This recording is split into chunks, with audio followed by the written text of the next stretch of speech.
You got, idiots like Bill Maher, who now, remember, early on, we saw all these attacks on Vice President Kamala Harris, all these stories. Y'all notice you really haven't seen many as of late, right? You haven't seen many as of late. But now Bill Maher decides to open up his big ass mouth, and he decides to say, oh my God, Biden should replace Vice President Kamala Harris because she's such a failure. She's a failure? Really, Bill? I don't think so. And just because you say so. So here's this is the discussion that took place somewhat on his show on Friday night. Listen to this stupidity. Could see is replacing the vice president because, yeah, she's just not very popular anywhere, and it didn't seem to work out. And I don't know, that's been done before on a ticket, I mean, a lot of people. Tulsi Gabbard, remember, that was that moment in the debate where she brought up that there are men and women in California that are in prison for these, pot deals, and then she was laughing about getting high on the radio station. And it was just like Tulsi Gabbard was like this heat-seeking missile. That was the end of it. She's got a lot of, in addition to being, for some reason, an off-putting person, she also has, I think, a lot of baggage that probably wouldn't do well under a lot of scrutiny. I just think she's a bad politician, and I think she's a very bright person, but I don't know, but I can see them doing that, because a lot of the problem with Biden being old is, if he dies, then, you're going to get this person. Okay, so here's the problem with the Democratic Party. They're so boxed in by identity politics that you cannot conceive of a Democratic ticket that doesn't have a woman, person of color on it, and pretty soon you're going to line up behind that gay, Latino, and you're going to have, a deaf Eskimo be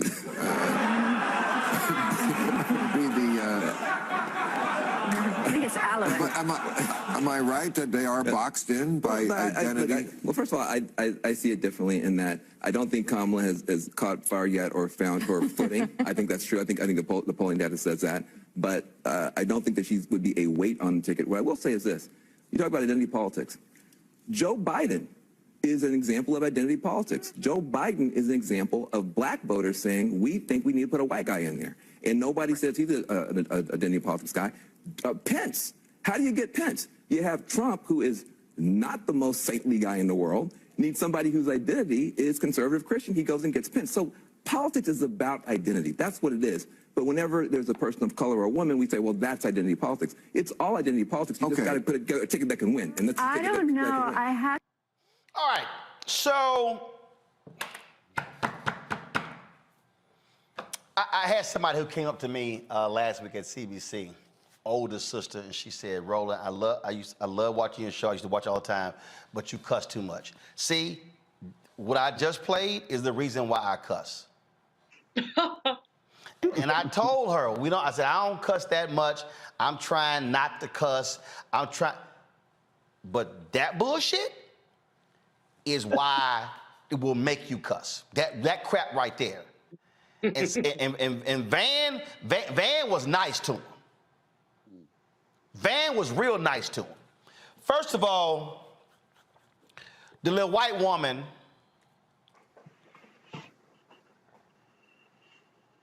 I would have said, what the hell is off-putting? Mm-hmm. I would have said, I need you to explain to me off-putting. Mm-hmm. Every black woman who has worked in corporate America, in politics, in academia, has heard that little they're off-putting. What do you mean, off-putting? Then I heard baggage. First of all, she straight lied. It has been totally refuted, that lie about Kamala Harris locking up millions of people because of weed. That lie has been refuted. And a whole bunch of brothers and sisters were running around believing that lie, and it's a lie. It's a flat out lie. And in fact, my man Drew comments, Drew, y'all follow him on social media. It was so funny because he's done a number of videos. Y'all, let me see if we can get Drew on the phone about this whole weed deal. It's a lie. So that woman just lied, and Bill Maher said nothing in correcting her. Then he said, bad politician.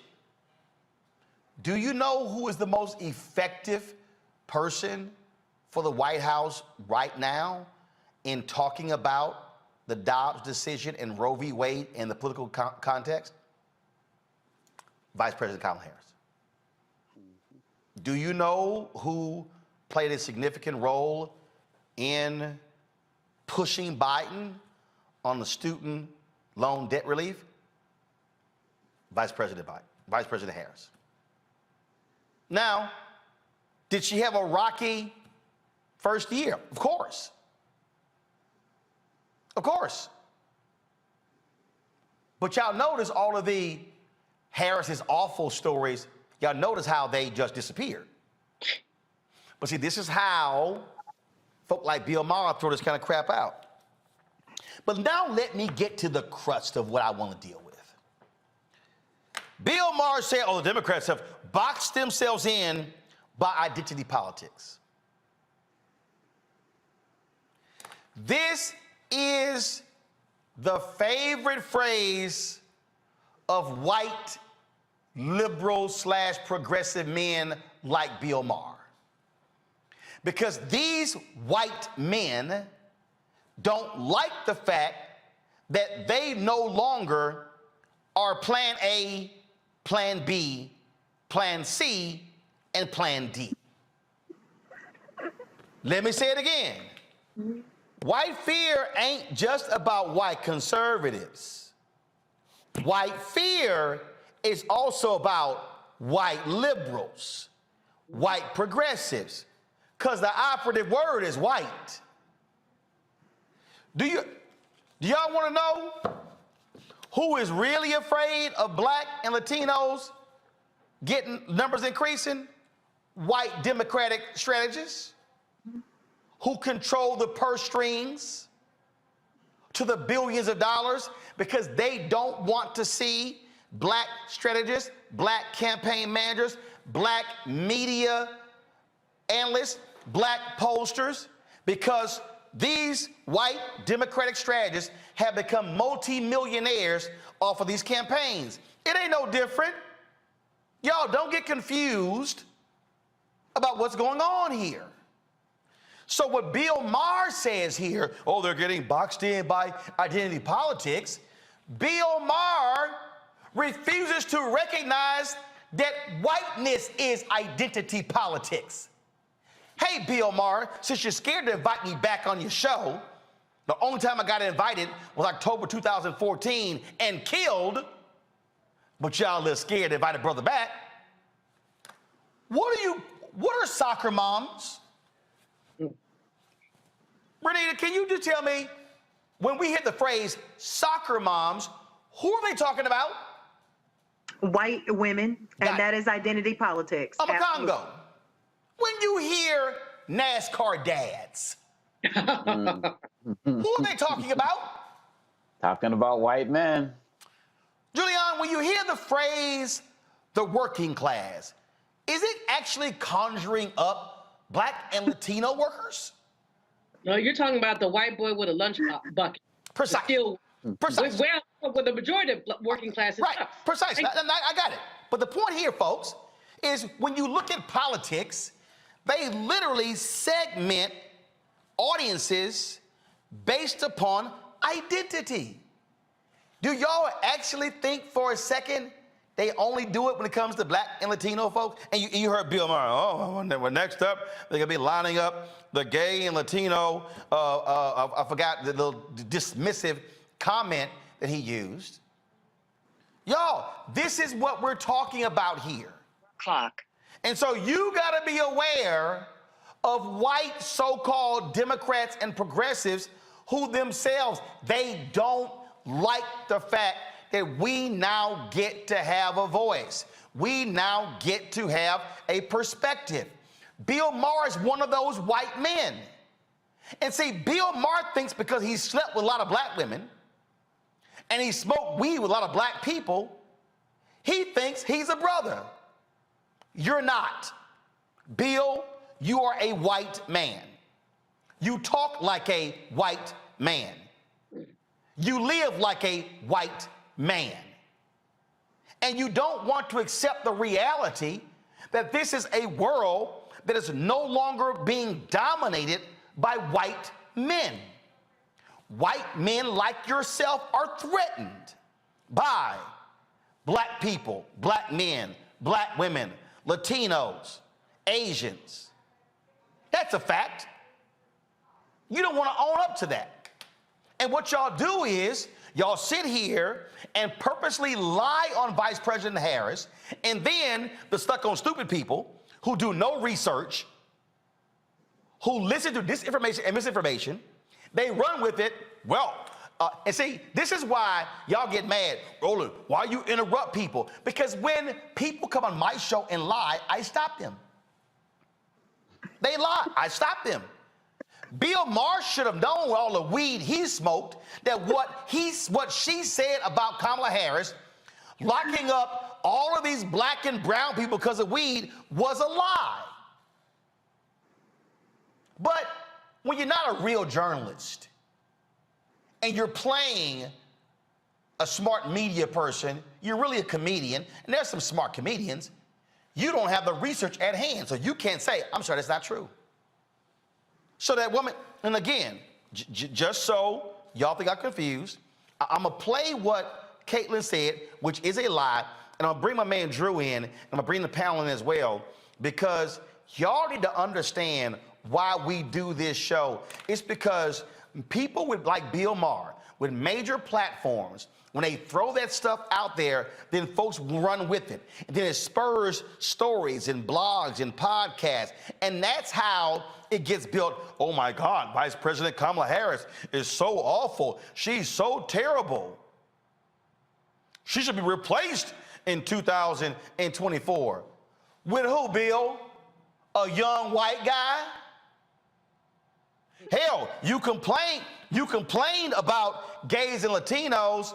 So Pete Buttigieg, I guess you don't pass Bill Maher's test. Oh, AG Secretary. But Sarah, sorry, you're out. What Bill Maher is essentially saying is, please, white people only apply. So let me just play again. To listen to this, I want y'all to listen to clearly what is being said here. Could see is replacing the vice president because she's not very popular anywhere, and it didn't seem to work out. And I don't know, that's been done before on a ticket, you know. I mean, a lot of people. Tulsi Gabbard, remember that was that moment in the debate where she brought up that there are men and women in California that are in prison for these, pot deals, and then she was laughing about getting high on the radio station. And it was just like Tulsi Gabbard was like this heat-seeking missile. That was the end of it. She's got a lot of, in addition to being, for some reason, an off-putting person, she also has, I think, a lot of baggage that probably wouldn't do well under a lot of scrutiny. I just think she's a bad politician, and I think she's a very bright person, but I don't know, but I can see them doing that, because a lot of the problem with Biden being old is, if he dies, then, you're going to get this person. Okay, so here's the problem with the Democratic Party. They're so boxed in by identity politics that you cannot conceive of a Democratic ticket that doesn't have a woman, person of color on it, and pretty soon you're going to line up behind that gay, Latino, and you're going to have, a deaf Eskimo. A deaf Eskimo. What that is a white man making fun of the fact that you have more than qualified Black, Latino, women, and gay candidates, but for Bill Maher, hey, only white straight men need apply. That's really what he's saying. Drew, I called you because you just heard with what that fool Caitlyn had to say, and Bill Maher did not correct her at all. Drew, can you hear me?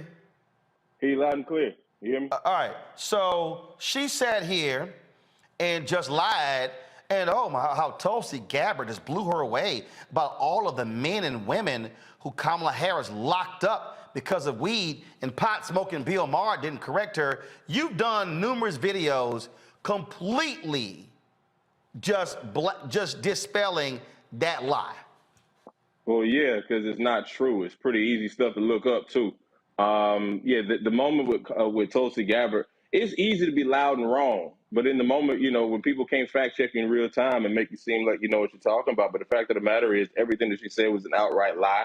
It was misinformation, disinformation, way before we even had a COVID situation.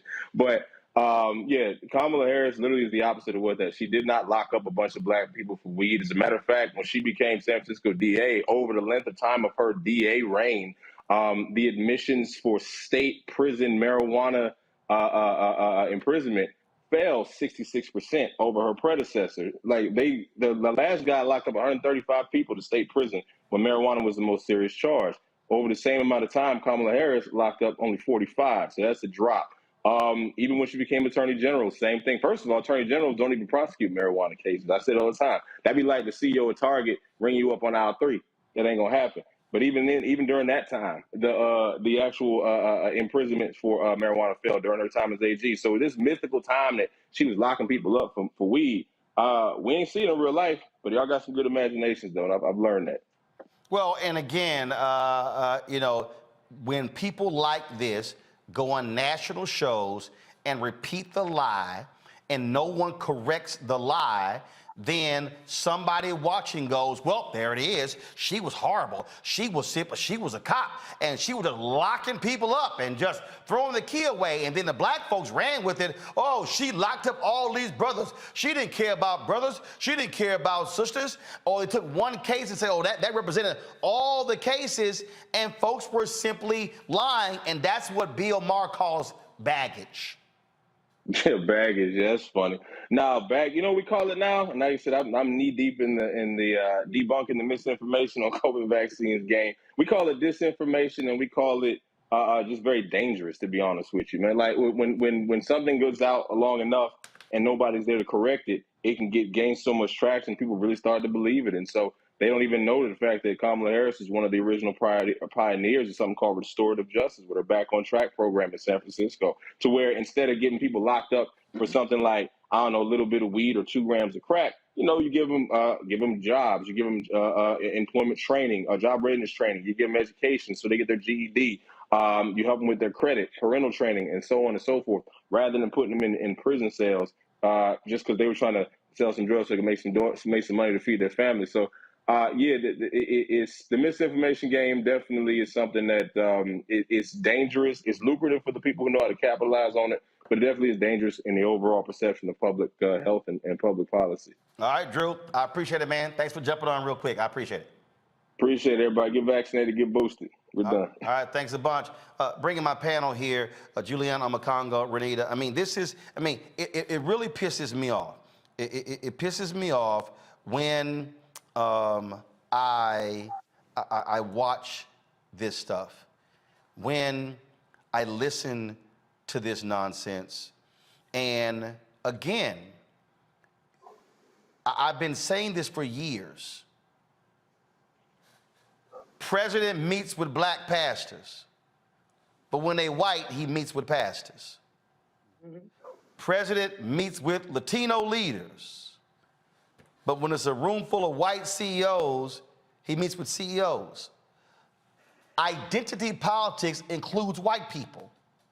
But what Bill Maher chose to do is he chose to weaponize that, and then he sounds exactly like Republicans, Julian, in attacking Democrats and what he is operating with his white male nationalistic view. How dare Democrats elevate women, elevate men? And what's so stupid is she literally, this is what is so stupid to me.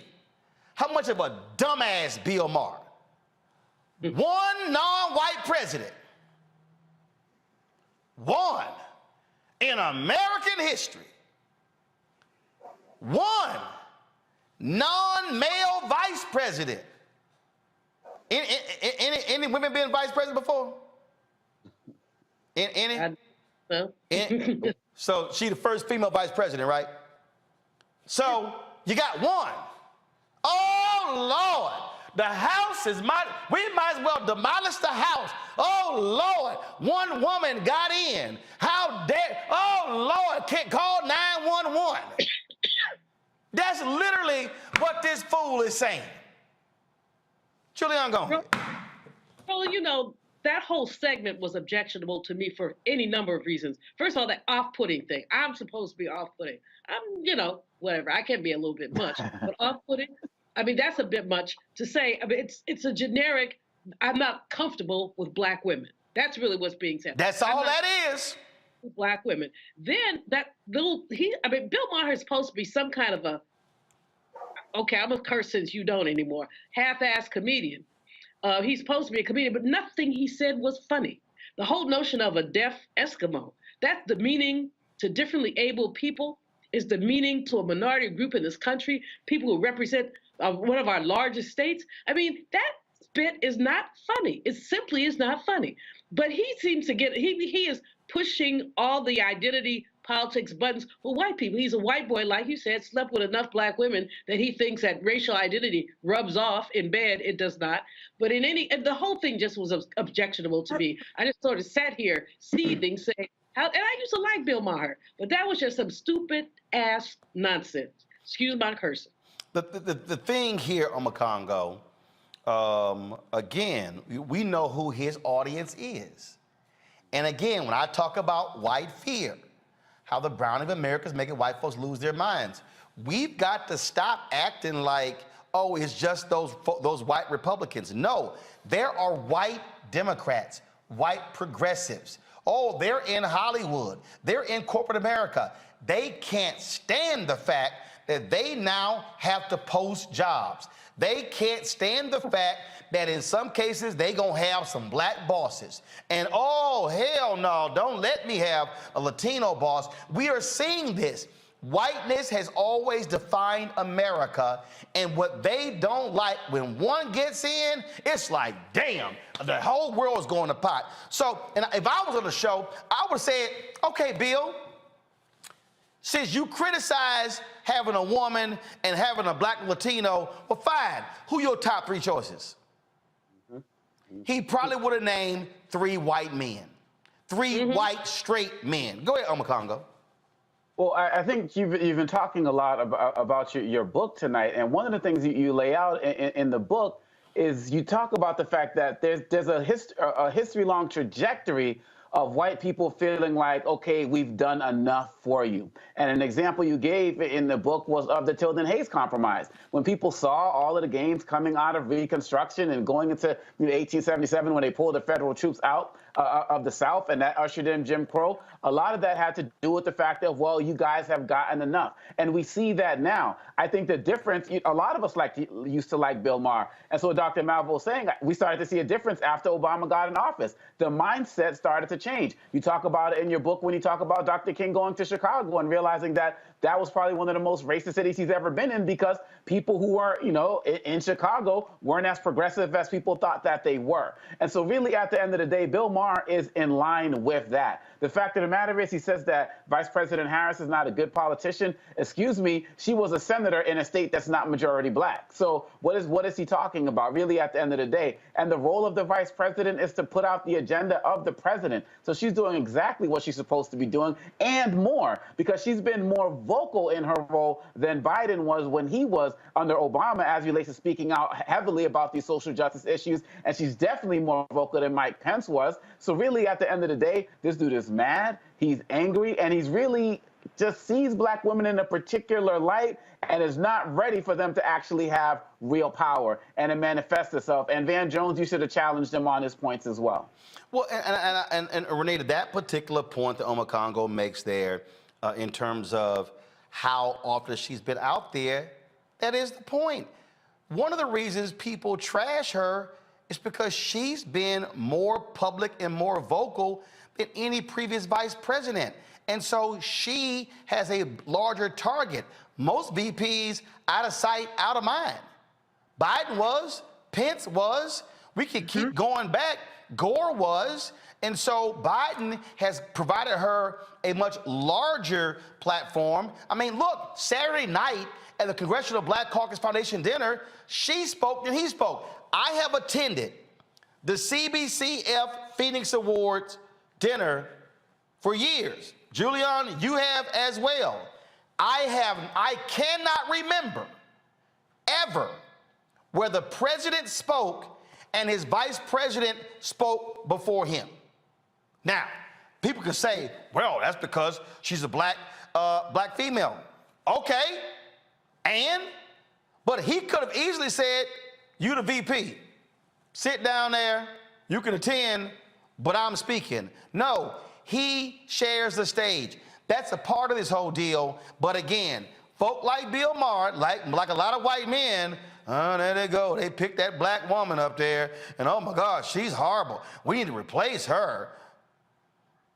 No, it's exactly like you said. And the reality is most people cannot even remember the name of previous vice presidents. You know why? Because all they have done is pretty much been in place in case something happens to the president. She has been more active, and that is why people do know her name. But to your point, Bill Maher just makes a case of something that I always say, which is racism is bipartisan. And people need to realize that there is a segment of white people within the Democratic Party who also have a fear of replacement theory, just like white conservatives do. And they are thinking about replacement theory of black folks becoming the posters, the strategists, and almost exclusively the candidates. But the DNC can listen to Bill Maher if they want to, but they will be learning some uncomfortable lessons, because we have seen ticket after ticket where you put up two white straight men and Democrats lose. So what people like Bill Maher have to realize is that this is a black party.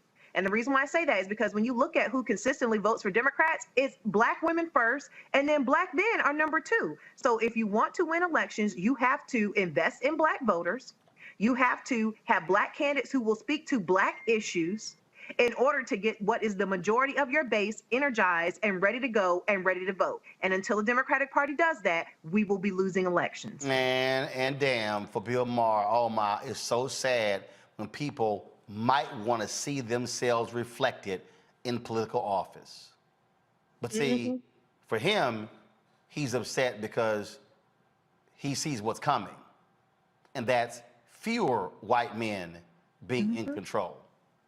That's a fact, Bill, whether you want to accept it or not. All right, folks, back to our Roland Mark Unfiltered video in just one moment. When you talk about blackness and what happens in black culture, we're about covering these things that matter to us, speaking to our issues and concerns. This is a genuine people-powered movement. There's a lot of stuff that we're not getting. You get it, and you spread the word. We wish to plead our own cause, to long have others spoken for us. We cannot tell our own story if we can't pay for it. This is about covering us. Invest in black-owned media. Your dollars matter. We don't have to keep asking them to cover our stuff. So please support us in what we do, folks. We want to hit 2,000 people, $50 this month, raise $100,000. We're behind 100,000, so we want to hit that. Your money makes this possible. Check some money orders. Go to P.O. Box 57196, Washington, D.C. 20037-0196. The Cash App is $RM Unfiltered. PayPal is R Martin Unfiltered. Venmo is RM Unfiltered. Zelle is Roland at RolandSMartin.com. Asshole himself, Kanye West, showed his true colors today with his latest stunt dealing with White Lives Matter. I'm not wasting my time talking about that, but it was his attack on Black Lives Matter that I do want to focus on. He posted a message on social media where he was critical. Let me say it again. He was critical of of this Black Lives Matter, and he blasted them, y'all, in his post. This is what he actually posted. And again, he's who he is. He posted, "Everyone knows that Black Lives Matter was a scam. Now it's over. You're welcome." That's what he posted. Well, Kanye being Kanye, if you still listen to his music and follow him, well, shame on you. Joining us right now is Dr. Melina Abdullah, the director of the Black Lives Matter grassroots movement. Melina, glad to have you here. You know, it's interesting. I did a radio interview, Melina, and a reporter asked me about this issue. I told the reporter, I don't give a damn about Kanye West. He has no value to me whatsoever. And she says, well, you know, but he has power. I said, no, he doesn't. I said, he might influence folks to buy his clothes. I said, but frankly, the average person, the average black person, either can't afford his damn clothes and don't want those ugly-ass clothes. But the thing that we're seeing here, again, this constant attack on Black Lives Matter. I've had reporters tell me, Patrice McCullers was misappropriating funds. I said, I haven't seen evidence of that. I've seen the allegations. I have not seen where audit was done. They continue to attack Black Lives Matter, saying, oh, they were stealing and oh, they were doing these different things. Now you have Kanye talking about that it's a scam. Just your initial thoughts on this latest attack on Black Lives Matter and the work that you do. Sure. I mean, I don't know what that stunt was yesterday. I know that Kanye West has not been involved in Black Liberation Movement or Black Lives Matter, even though he's been invited to the table and to help.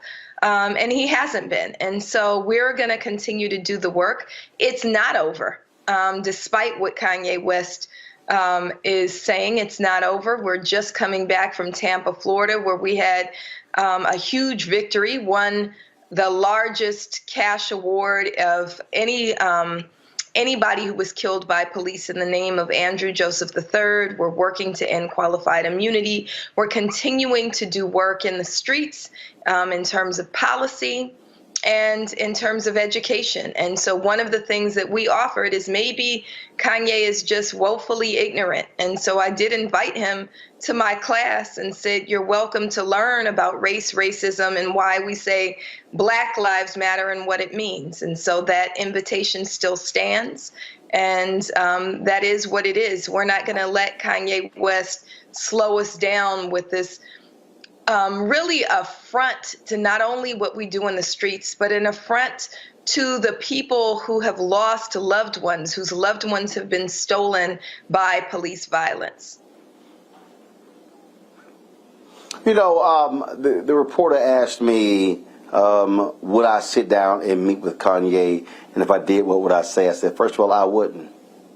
I said, I'm not wasting my time.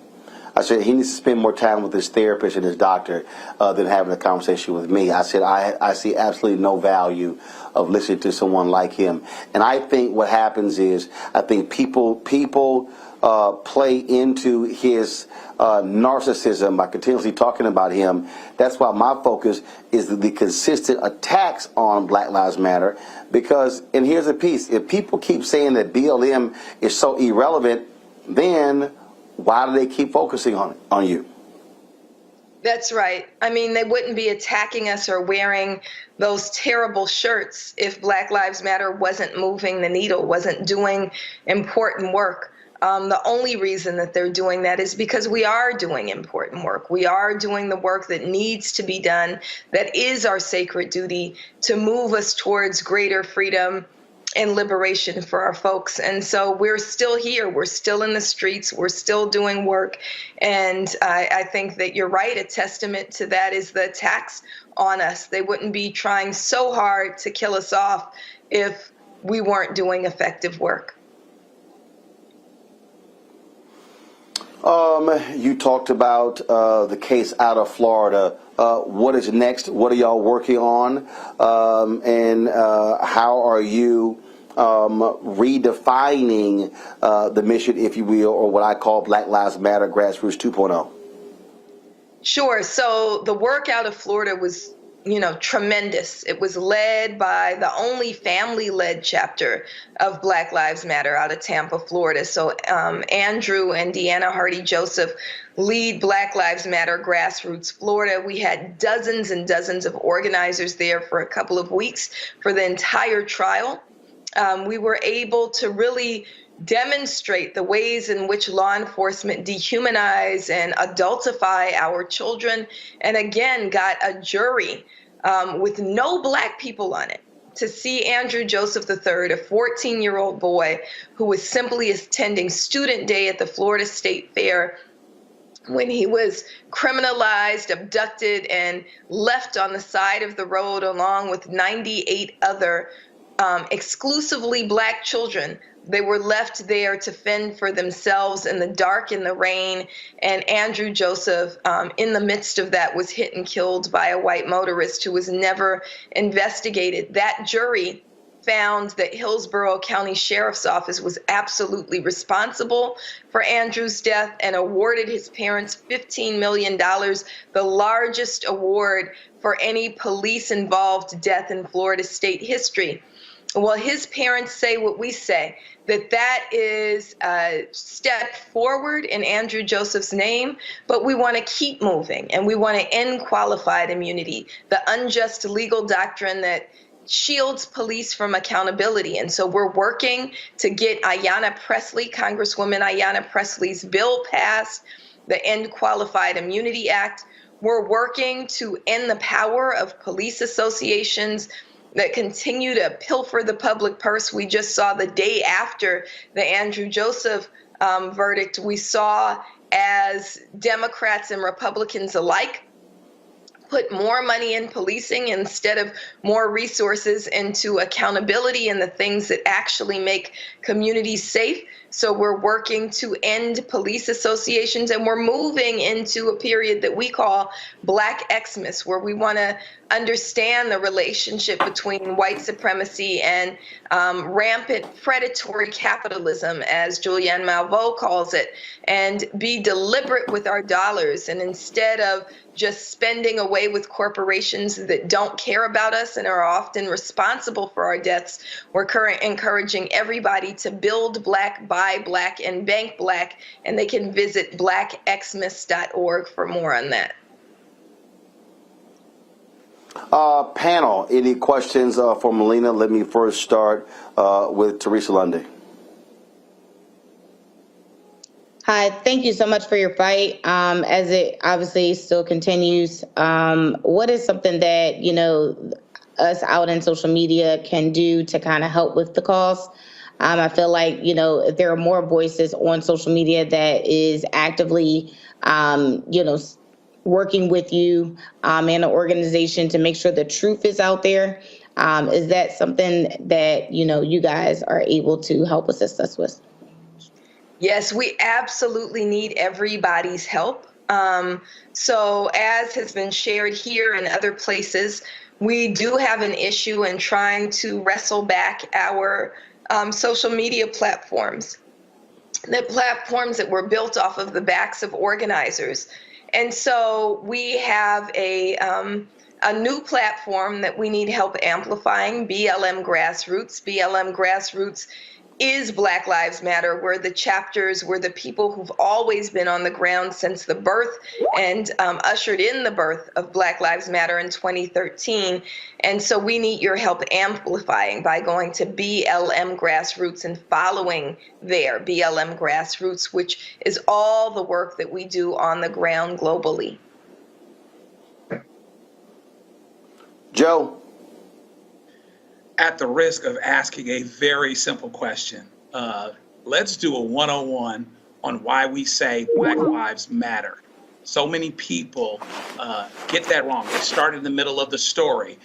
They say, well, white lives matter too. Well, the problem is that as it pertains to the execution of the laws and the things that have happened, we're coming from a tradition nationally where Black lives have not been mattering. And so we say Black Lives Matter, not at the risk of or in lieu of other lives. But what would you say to the 101 person who perhaps is well-intentioned, but needs that explanation of why we say Black Lives Matter?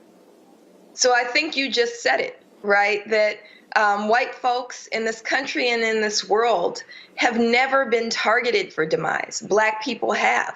This world has been set up as a racial hierarchy with white people on top and black people on the bottom. And if you look at virtually every economic, social, and political measure, black people have been placed on the bottom.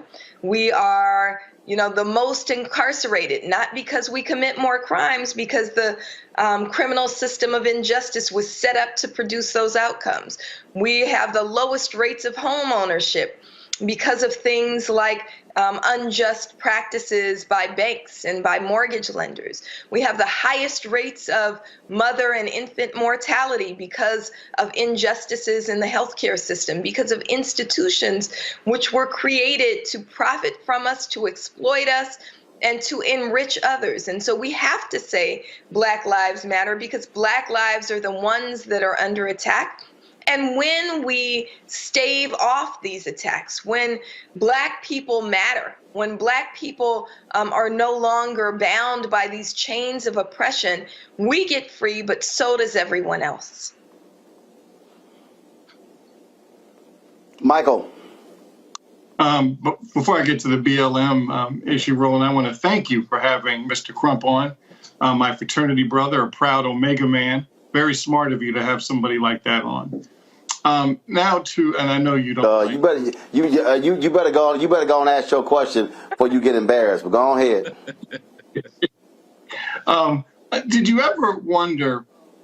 And this certainly happened, sometimes successfully, sometimes not successfully, with some of the marches in the '60s, that they had some folks that were designed to be there to keep people from destroying businesses. Because I'm sure you get frustrated by the stories that come out sometimes after your protest rallies, where they really focus on knuckleheads that are, obviously looting businesses. Have you ever tried to do that, to have people that are really just designed to keep people from destroying businesses? So the priority for Black Lives Matter is to end state-sanctioned violence against Black people. And I know that there are media tactics used to divert the gaze away from what the real issue is. So they want to focus on whether or not a Starbucks window was broken. Let's say that we are focused on Black life. We're not focused on the interests of white property owners. That is a tactic, a diversionary tactic. And so we want to lift up what it is our focus is, right? Over 1,000 people are killed at the hands of police violence each year, and that's not including those who are killed on the inside of our jails and prisons. And so that's where we're keeping our focus. We're trying to make sure that people stay in the streets. And as you know, there are very, very few instances where Black people are actually engaging in some of the things that we're accused of. Most of us are doing righteous work that lifts up the names that we have to constantly lift up, that says names like Jalen Walker and Riddell Jones and Ryan Twyman. Most of us are doing righteous work, and we want to keep people focused on that righteous work. Very good. Keep up the good work. Thank you so much. All right, Melina Abdullah, we certainly appreciate it. Thank you very much for joining us. Thank you so much for having me, brother. All right, folks, back to our Roland Mark Unfiltered video in just one moment. Don't wait till November 8th. We can vote today. Your early vote started this week. We're on Savannah State University's campus. We will be dorm storming today, giving out treats for everyone. We hope to see everyone at the polls when it comes to November. If you believe we got power, let them know. Make some noise. Put a fist up. I need to see a fist in the air because we got power. Come on, you put it up. Come get your shirt. We're out here in the streets of Savannah, Georgia. James, do not forget to go vote. I got you. If we vote the right people in, we can make a change. We can get these resources in our community. I am a woman, and it is important that we have the say-so of what we want to do with our bodies.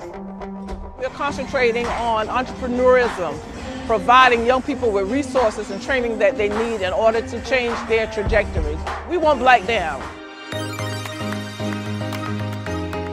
Democracy is on the ballot. Voting rights is on the ballot. Voting suppression is on the ballot. I am most passionate about those three combined because they all impact each other. Savannah is my home. I care about my community, and I care about representation in my community.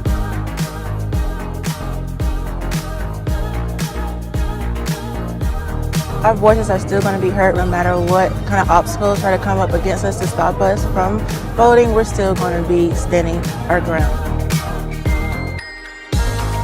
I see the effort that's being made to keep our communities from voting, so that makes me realize it's even more important, because if it wasn't important, they wouldn't be fighting to make sure we could vote. This doesn't stop this year. This is a forever movement. We're going to exert our power as a people, walk in our rightful place. We're going to change our communities, fight for our communities, and build our communities.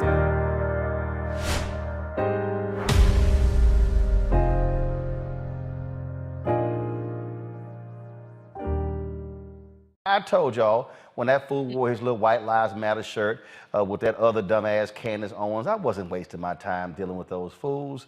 But I told y'all what happens when you give folk attention. So Kanye West goes on Fox News, sits down with Tucker Carlson, and oh my Lord, the folk at Fox News just praised him up and down.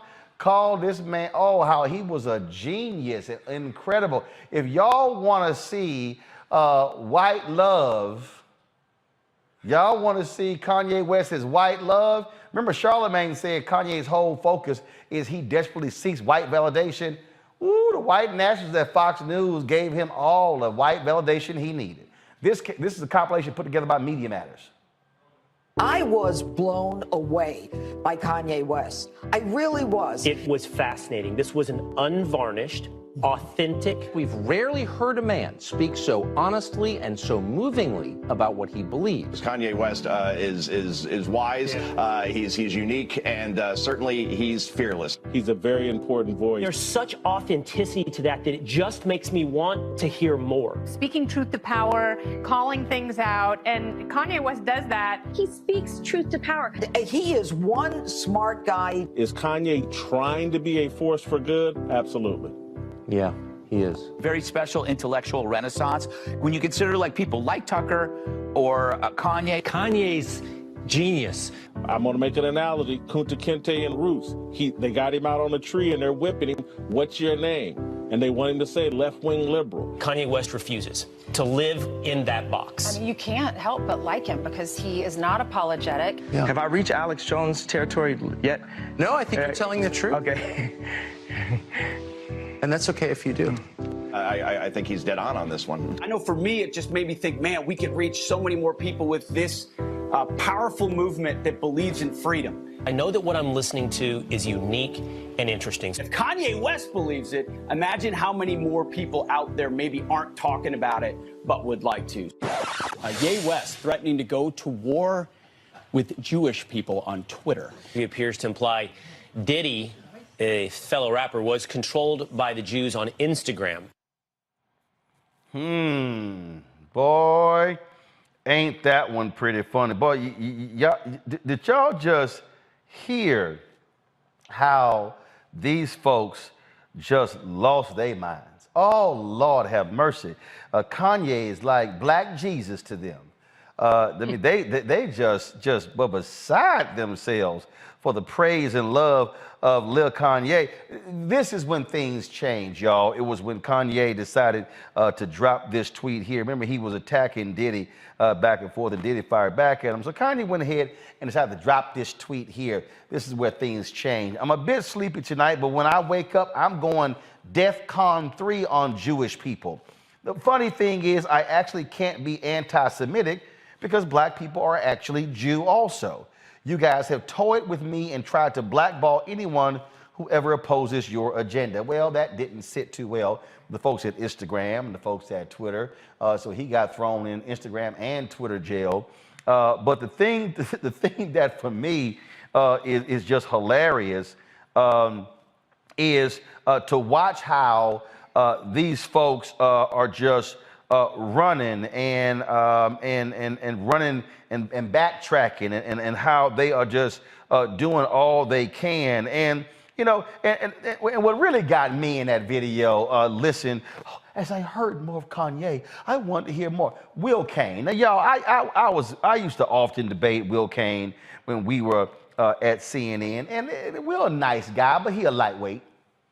He a lightweight. I used to destroy his ass at every turn. I mean, every time he would say something. I mean, he's from Texas, University of Texas, so his football team sucks. I always blew him up about that. But also, I always destroyed his arguments. And you saw that every time Kanye talks, I want to hear from him. And then, of course, you saw in there Joe Concha, who's the so-called media critic for The Hill and Fox News. He's gone also far right-wing. And I'd have destroyed that fool on so many occasions. It's utterly ridiculous. And he was, again, praising the brilliance of Kanye. See, this is where all y'all white folks at Fox News and, of course, that utterly fool Jason Whitlock, this is what happens when you decide to side with a fool. You side with a fool will make your ass look real stupid. And that's exactly what happened here. We are dealing with somebody deranged. And just understand, it's all about, I told y'all, it's about the attention. It's about what they do. And then, you know, then you got that really other tired, trifling fool, Candace Owens. If y'all want to hear something stupid, listen to this fool right here. Try to defend Kanye with her. Now, I'm not going to play all of it because y'all know she ain't the brightest bulb in a dark room.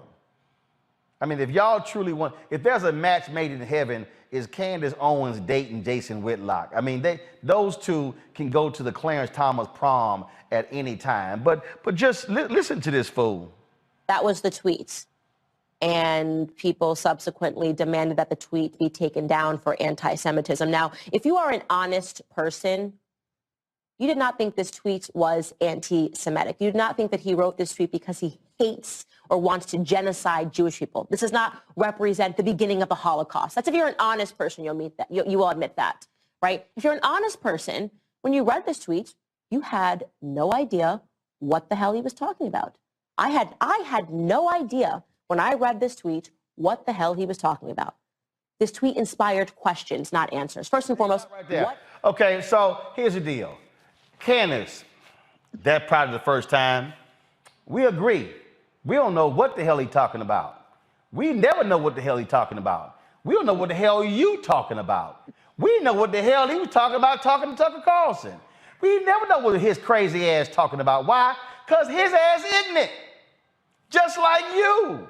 Now, I can't wait for Ben Shapiro, who is Candace's boss, who's Jewish, who's always commenting on anti-Semitism, cannot wait for him to break down the whole Kanye deal. But the thing I love here, Julian, Omakongo, and Renita, and Cleo, stay here for this segment, is I love how, oh, Lord, they were holding Kanye West up like he was they Nelson Mandela. And then when they sided with a fool, Julian, it was kind of like, it was sort of like that beam from The Simpsons, you know, back into the bush, like, what the hell are we thinking?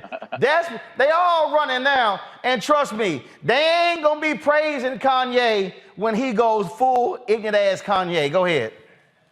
You know, it's hilarious, Roland, because I couldn't believe the clips you compiled were these folks who, not that they're bright or anything, but should have known better than to praise Kanye to the heavens. All I have to say about him is this.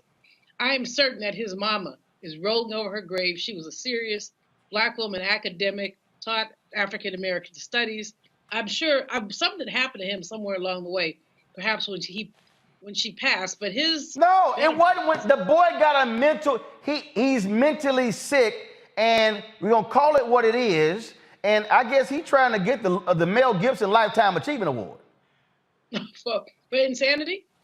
I don't know what the hell he's doing, but I'm going to call it what it is. But what I'm not going to do is call this fool his intellectual prowess and all those phrases them dumbasses at Fox News was throwing around. I mean, the boy done said he don't read books. See, this is what happens when y'all keep calling everybody a genius.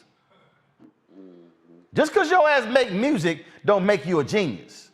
So maybe you want to say a musical genius or whatever, but for me, I don't really give a damn other than probably 2 or 3 songs he got, but that's just me. But on Congo, that's what you're dealing with. He's a fool. And when you see Fox News praising anybody black, we need to have a big old neon sign. Beware, praise of the Negro at Fox News. No doubt. I mean, for them, I mean, he's the rap version of Herschel Walker, to be quite honest. And really, at the end of the day, what Candace Owens was doing, that was also kind of a CYA moment, because she was kind of backtracking because she didn't want people coming for her with this anti-Semitic smoke as well. And when you see what's happening with Tucker Carlson and all of these guys, they will do anything to pick any one black person, call them a free thinker, call them liberated. Jason Whitlock had that Kunta Kinte comment. And really, at the end of the day, what bothers me about a lot of this is the way that Kanye is being shut down for his anti-Semitic comments, which he should, but has not gotten the same level of disdain and being shut down in these spaces like Instagram and Twitter for his anti-blackness. For, the slavery as a choice, the White Lives Matter shirts, and all of these other types of things. He's been coming at us before he was going at them. And so he deserves to get what's happening now, but I wish we would also, in our own community, do a better job of policing people within our community when they step out of line. And Roland, you don't care who it is. Obama, Kobe Bryant, LeBron, the same people you praise, when they do right, if they do something that you feel doesn't help the culture, you speak up on it. And more of us need to do that as well. And so Kanye's getting what he deserves now, but quite honestly, it should have happened a lot sooner, in my opinion. Renita, I'm just getting a kick again how they are just, again, treating Kanye West like he is just this unbelievable intellectual force, and then, Jason Whitlock, he is doing these things for the good. Boy, sit your fake ass down.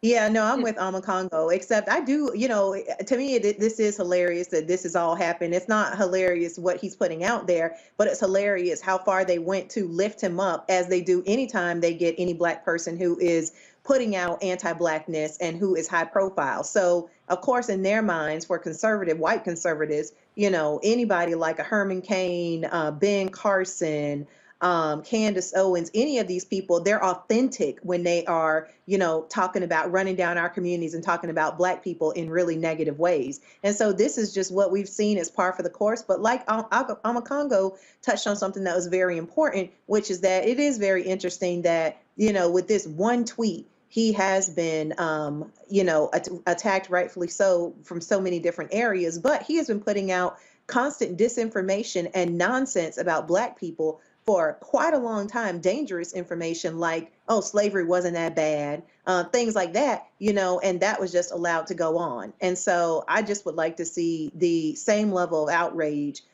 every time that he is, putting out misinformation. But, they wanted him. Black people have been saying that something has not been right with Kanye for a while. They wanted him. Now they got him. So they're stuck with him. All right, Cleo, before I go to you, I want to show you this Fox News hopscotch, because they were like, oops. I mean, so watch these fools at work. Listen to y'all. It was your Friday night. You didn't have to get up early, so I assume you stayed up late-ish for you. You probably watched Tucker and Hannity, and so that means you probably saw Kanye's interview. What did you think? I did. I watched the entire interview, and I know that I watched part 1 and part 2. Yes, he jumps around a lot, but I do think, he's not dumb. He's really smart. I thought his message was a spiritual message, really, to embrace who God created you to be. He's not conventional. He teaches to think outside of the box. He gives examples about his children, reject conformity, and be yourself. It's actually a beautiful message. I encourage everyone to really listen to it. He'll focus on one subject, and then he'll jump to another subject, from running for president to Elon Musk to his kids and his schools and big pharma and farms and our food. But it's really, if you just watch it and you listen to what he's saying, the message is beautiful. He's saying we're all sheep, and we need to be guided by God and focus on what God created you to be, who you were in the womb, and really embrace those thoughts and those messages that God has given to you. And you know, we're all created uniquely. There are billions of people in this world, and we each have our own fingerprint, which is amazing if you think about it. And we have so much power in our own bodies to make this world a better place. And if we all did that and weren't conformed and were objective about things, instead of just conforming to our schools and conforming to our government, then I think this world would be. Okay, let me tell you, Cleo, Ainsley Earnhardt is truly one of the dumbest people on Fox News. And that's saying a whole lot when you got Peter Hegseth and Janine Pirro and some other just airhead. You got supreme airhead Kayleigh McEnany. But this child right here, she take the cake for being, I think, the dumbest person at Fox News. But don't you just love how, oh, you thought she was describing Mother Teresa or Jesus? Well, there's a few things that are very clear here, and there's some things that are not so clear. What's clear here is that white supremacists, strange people who believe in the myth of that superiority need people like Kanye West. Now, he kind of messed up in their eyes when he dropped the Jewish bomb. They didn't expect that, of course. But when you got to remember that earlier this week, he and Candace both were walking around with some fashion show with a White Lives Matter shirt. That's like what's it called? Something act when it's sexually. It's called the word ends with act. I can't think of the word right now. But anyway, that's like sexually charging to white supremacists when they see black people act like this. You might remember that every now and then during an election, they bring out Lil Wayne, who has no political analysis, but he's willing to say something anti-black. And that's why he's there, and that's why they love Kanye West. They don't even know Kanye's music. They don't even know why he's called a genius. What they're calling genius is that he's willing to be anti-black, and that's the part that's obvious.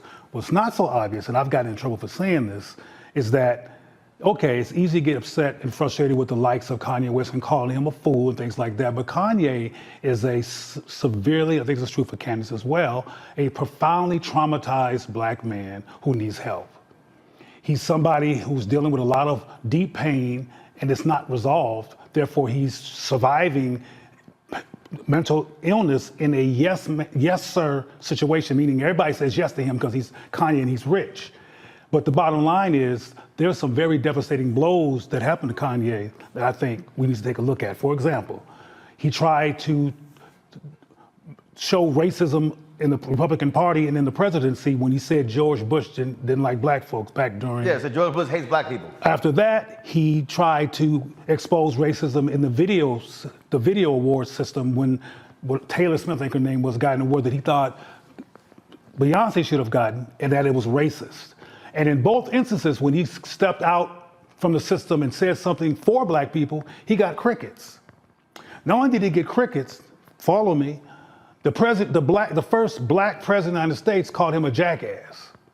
I believe personally that along with his mother dying were very, very traumatizing and confusing for him. And he finally got to the point of, F y'all, I'm gonna go to the other side. And though Obama dissed him, Trump embraced him. And that was his unconscious, unfortunate revenge for having been dissed by the first black president. Now, I'm not justifying nothing.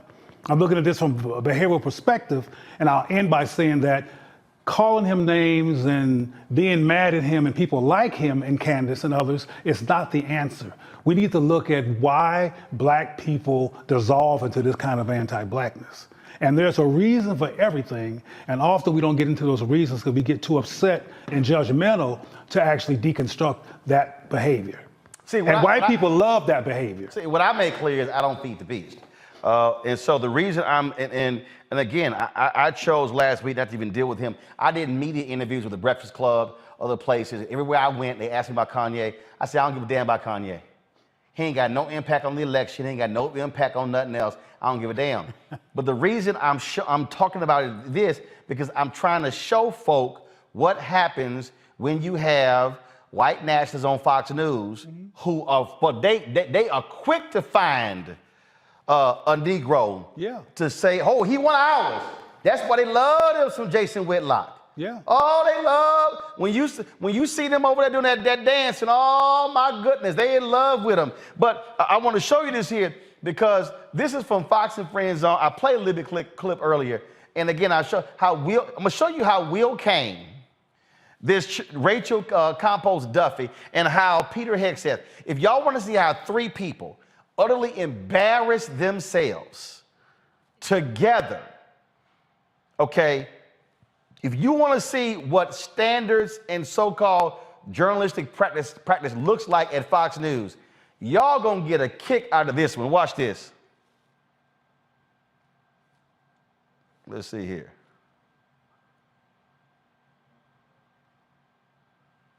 Hold on one second. I'm gonna come back to me. I'm gonna see if I had it set up. Cause when I saw this story, y'all, when I said I hollered, I'm talking about I hollered because they were having a conversation.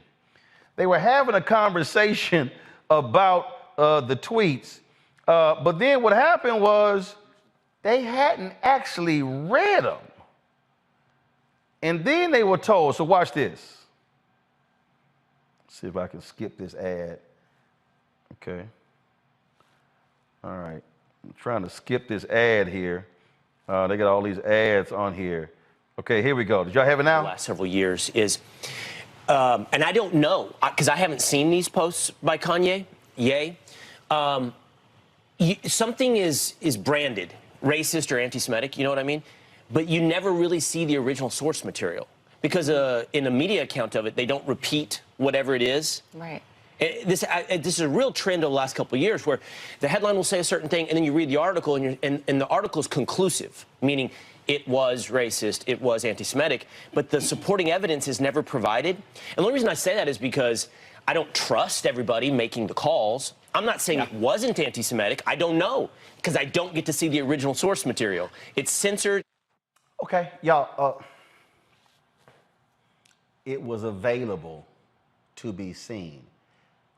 So Will Kane literally went on television to discuss a topic and then said, oh, I didn't see it, but I'm about to opine on it, and it's wrong, it got taken down, although I never saw it. Okay. I think that the new journalistic standard is don't repeat it if it is considered racist or anti-Semitic or whatever it may be. So therefore, just as a consumer, you don't ever, you just have to trust the storyteller. Yeah. You don't actually get to see the story. Well, I'm sorry. Okay, I'm sorry, y'all. This fool just said, sorry, y'all, I ain't read the tweet, but I'm discussing the tweet I haven't read. And then it's a shame because when the media talks about it, they never actually show you what he said. Your ass media! You're literally on the #1 cable news network, news in quotation marks. You are media. And you're like, the media doesn't show. Y'all not showing it. Will Kane, oh my God. Dude, do you know how stupid you sound? You literally sound like an idiot discussing a post and you go, I haven't read it. But it's a shame where we talk about things and the media never shows it. Y'all don't show it. Let me play the rest of this stupidity. Question that Kanye or Ye was going to have to be taken down after what happened in the Tucker Carlson interview, after wearing that shirt. He just crossed every line that you're not allowed to cross, and he exposed BLM for its corruption. He talked about pro-life issues. He has to be taken down. My understanding, Will, of what he said is that he claimed that his buddy P. Diddy, who you saw there in the Instagram post, was being controlled by Jewish, corporate Hollywood types. That was what I understand what was the statement, which then they said was anti-Semitic and, you know, referenced some tropes. And so then they had to cut him down. Again, we're in this weird era where people can't just say what they want to say and take responsibility, you know, for what they said, whether it's with the sale of his shirts or his companies, whatever. But this idea that you have to just shut down his account is just, it's totally totalitarian, totally anti-American. And I mean, oh my God, I'm just so sorry that people just can't say what the hell they want to say. I mean, look, they just want to call you the N word, call you the K word, call you the B word, call you whatever you want. Look, I don't understand. Why can't people just say what they want to say and then they just sort of take real responsibility of it? But how dare they take down something they might consider to be racist? Oh my God. What in the world must be done? What must we do? Oh, I'm sorry. Were there any Fox News people who were fired for, you know, sending, you know, pics of their penis around? I don't know. Eric Bolling. I don't know. Ed Henry got fired for sexual impropriety. I don't know. Bill O'Reilly. I mean, we can keep going. Were there any Fox News people who made racist comments and then they no longer employed there? Yeah, I think so. Wasn't Bob Beckel, did he make some sort of racial comment and got taken off the air and got fired? Yeah, I think that's what happened to him. So I'm confused, Rachel, what the hell are you talking about? Okay, let me show the rest of this stupidity. Okay, here we go. It's just wrong. I don't know what he said. Maybe it was that's what I understand. Anti-Semitic. We should clear that up, though. Listen, I'm no. Wow. Okay. Peter Hegseth. I don't know what he said. I'm sorry. I'm talking about something. I don't know what he said. Then she goes, maybe we should clear that up. Wow, that's a novel ass idea. Why don't we actually show what he said? What? We might want to clear that up because I don't know what the hell he said. But right now, I'm about to talk about what the hell he said. Although I haven't read what he said, and I'm sitting here on a national television show, listening to talking to people about something. I have no idea what he said, but what the hell? I'm gonna tell you all my feelings anyway. Sure, Peter, go ahead and take it away. Of course. But the question you have to ask yourself is, would he have been restricted on Instagram if he hadn't given the Tucker Carlson interview? So what happens is he gives the interview, speaks out. Immediately, there must be a full accounting of everything he said recently, looking for an opportunity to silence the guy who just spoke out. If he hadn't given that interview, it's probably not. No, keep going, keep going. He did. The target's over him. The target's over him. Correct. The clip literally said nothing about Tucker Carlson, but their whole deal is, oh my God, I mean, it was all because of Tucker. It's the power of Tucker. What in the world is going on? It's Tucker, Tucker, Tucker. They must take him down because he talked to Tucker. These people are literal idiots. Okay, real quick, fire round, fire response. Cleo, you go first. I think they're strategists. You call them idiots, but Kanye is a part of a strategy to create confusion among black people. He's physically black, and he speaks in ways that does not defy racism, the problem of white supremacy mythology, and all of this stuff is orchestrated by white folks. When we're mad at Kanye, but the reason we know Kanye exists is because white people have given him a platform perpetually because he feeds into whether he knows it or not. And I don't think he does. I think he is confused and everything. And he loves the attention, so he doesn't have a critical analysis of why they keep calling me. He just takes advantage of being called and is enjoying the spotlight. But he is indeed part of a strategy, and those people you're calling idiots who are not making any sense, who are not watching these shows, but who have a huge platform, are all strategists for the perpetuation of white control. But I have a question, if you don't mind. Okay, hold on. Before you ask the question, now I showed y'all the conversation before, then they found out what he said.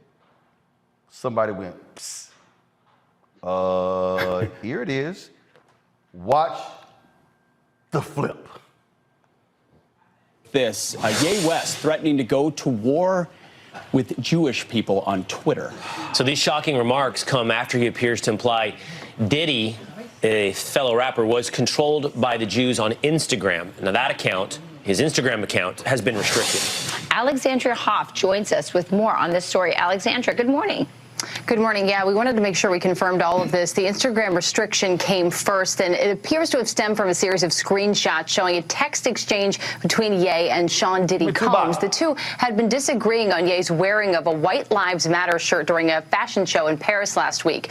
The convo contained language by Ye that social media users and the American Jewish Committee called out as anti-Semitic. Instagram has taken down Ye's post and temporarily restricted his ability to share and comment.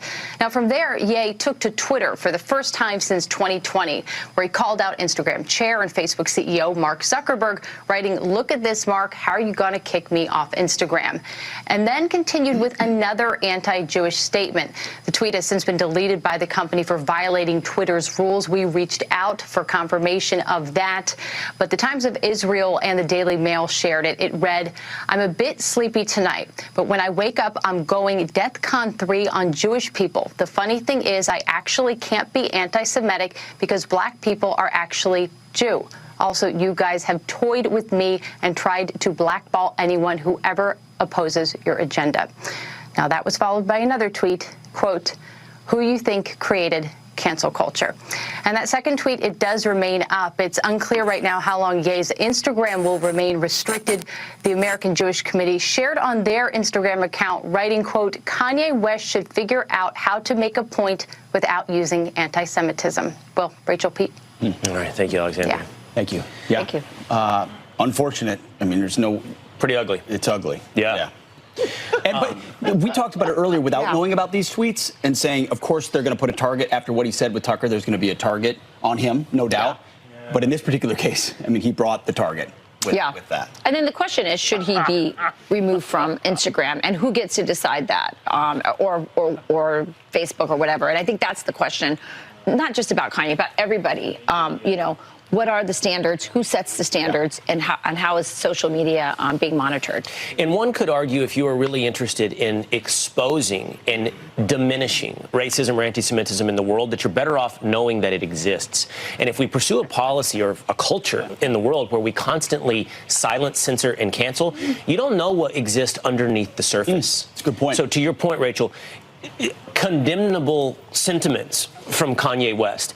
What is the appropriate reaction? Meaning, is censorship and silence the appropriate reaction to actually accomplish a goal? I can't listen to this bullshit anymore. Y'all saw how they shift? Oh my God, these. Oh my goodness. You saw how the tone shifted? Right now, let's go to breaking news. We've actually discovered what Kanye said. We looked like complete assholes a little bit earlier, so therefore I must change the tone in my voice because now this thing is a lot more serious than I thought. A little bit earlier, I was playing around, joking around, just sort of like being flippant about it. But oh my goodness, I saw what he said. And Jesus, my goodness, what are my Jewish friends and colleagues going to say now? Because I look like an asshole defending him just 30 minutes earlier because I was too stupid to go on the air to actually read the stuff first. Now, my goodness, I mean, the things that he said, that was just, I can't believe it. I mean, my goodness, what, we thought they were going to take him down because of Tucker, but looks like he just sort of took himself down. I told y'all, these are ignorant people, and yes, Cleo is right. It is by design how they are appealing to their white audience. But you see what happens. You saw in real time how Fox News will go on the air, no facts, no information, check nothing, and then opine and trash everybody as being wrong, and then go, oh my goodness, look what the fool said. Now we must change our tone because now this thing is serious. Cleo, go ahead. Well, another thing that occurred, though, during that excerpt that you just played is that they were trying to still save Kanye. Or they call him Ye, which I'm like, Ye, okay. Anyway, because they know Kanye, they love him. He's Ye, like share, and is one word. Anyway, they were trying to still save him because there's some anti-Semitism, frankly, in these systems as well, along with the white supremacy methodology and insanity. So they didn't want to throw him completely under the bus. They said stuff like, well, who has the right to cancel his voice? Anyway, what I was going to ask, though, before we went there, was that, is there a Latino white gay, Asian, or white lesbian equivalent in popular culture to Kanye West? Well, first of all, I mean, you do have white artists, you got gay artists, you got Latino artists. So, but I know, but the equivalent. Well, first of all, when you say equivalent, you got somebody who's in music. He was married to a Kardashian. He's got a fashion line. So, I mean, so that's it's not a comparison. They will bring in Lil Wayne with no record on the charts. Again, or no nothing. But again, but you understand what agenda is. I mean, that's you know exactly what their agenda is. The thing here, Omakongo, that jumps out at me. You saw how they oh my goodness. I mean, we look like fools. This is what happens when you go on air. No one will tell you talk about. All they had to do was lead with that woman who brought in the actual tweet, and their whole conversation would have been different. But they can't help who they are. And this is the same thing that Republican Congress folks do whenever a comment's made. Oh, I haven't read the transcript, or I haven't said it. Then when they get exposed to it, they say, oh, maybe I would have said it differently. This proves full stop that Fox is, we all know this, but people need to be reminded that Fox is not a media organization. They are media personalities, but they are not journalists. And for them to sit there and act like, oh my gosh, this is just someone's free speech and so on and so forth, let us be reminded that black people and Jewish people, black people number one and Jewish people number two, are consistently the number 1 and 2 targets for hate crimes in this country. And it has been on the rise over 200% over the last 5 years at different points. So these words matter, and you have to call it out when you see it, and you got to do your research. Number one network out there. So I'm glad they got exposed like that, but people need to start calling them out just as much as we're calling out Ye, because they gave him a platform to spread that ignorance. And what they tried to do there, Renita, is to make it all about Tucker Carlson, which is all about themselves, serving their self-serving interests. Well, no, he was the fool who made the comments. And yeah, Tucker's been real quiet over the weekend on his Twitter feed because, yeah, see what happens when you talk to Ye? And then now he's nay. Yeah. And you know what? The thing is that anti-Semitism is rampant on the right. And they agree with the values of anti-Semitism, but they can't say it because white supremacy knows today that they have got to keep every white-looking person, white adjacent person, anybody who's willing to roll around in white supremacy, they need all the numbers because others, like, you know, black and brown folks, have we are outnumbering them, and so they're trying to keep every single bit of everybody that they can, even if they have to take a mini break away from that person.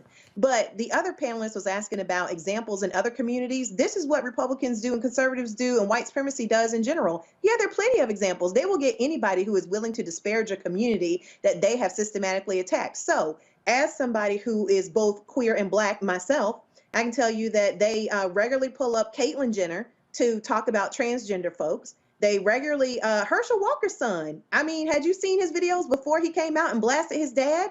He was talking all about how we don't need Juneteenth and black people should just stick with the 4th of July. He regularly talks about how we don't need gay pride and how that should just be abolished. So they're good at collecting folks from various different communities who will basically stand up and say, no, conservatives are not racist. No, they are not anti-LGBTQ. No, they are not anti-Semitic. No, they are not. Whatever type of shield they need, they have plenty of folks who are willing to do it for them. And Kanye and Candace are just the two that they're using right now. Julian, final comment real quick. Sure. I mean, I think that I agree with Cleo that this is all about strategy and about ways to get black people at each other. I've discussed it with Kanye West, but I've been discussing with him for a long time. With that fact that Fox News missed a Bojangles rap of, okay, I'm going forward, I'm going back. They've already indicted themselves. Most of us don't pay them any mind. Candace Owens needs to be put up somewhere because what she said was silly. It was really silly. It made no sense at all. But this whole thing at some level makes no sense and is silly. We look at the state of Black America, the state of us in this economy. Why are we talking about Kanye West? Well, here's the deal. Again, the issue right here is not a question of Kanye.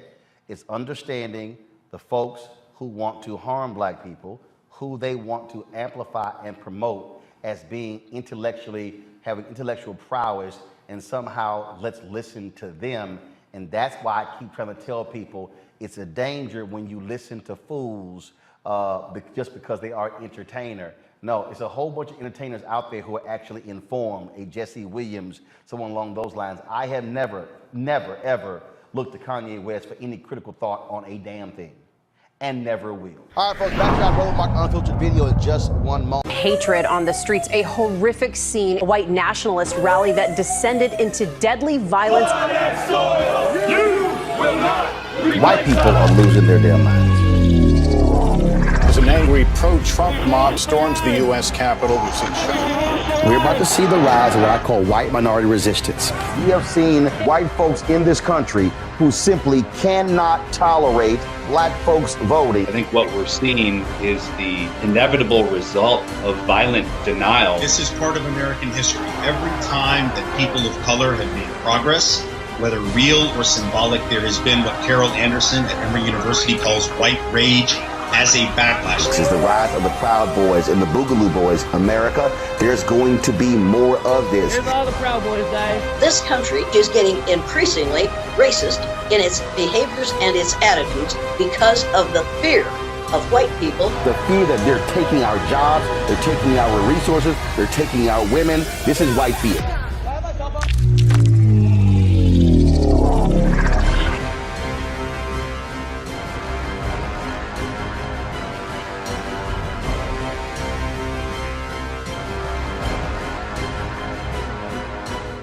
All right, folks, anyone who knows me knows that probably at least 30 years, I don't use the N-word. I don't like the word. I don't like people using the word to me.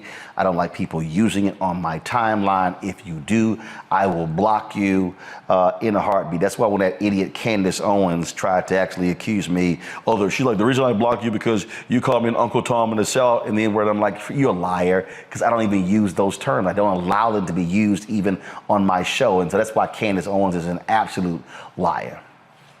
And so I've watched with curiosity the response to people in the wake of Adidas and the Gap and CAA and other companies dropping Kanye West as a partner.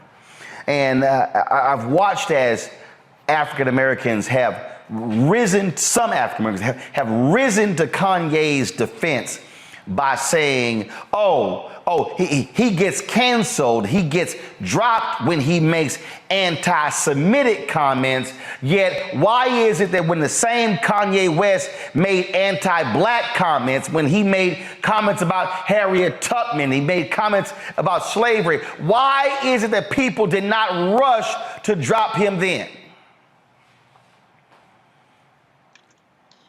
And I dare say the reason folk did not rush to drop Kanye West then, because black folks, or a significant number of black people, made a number of excuses for Kanye West.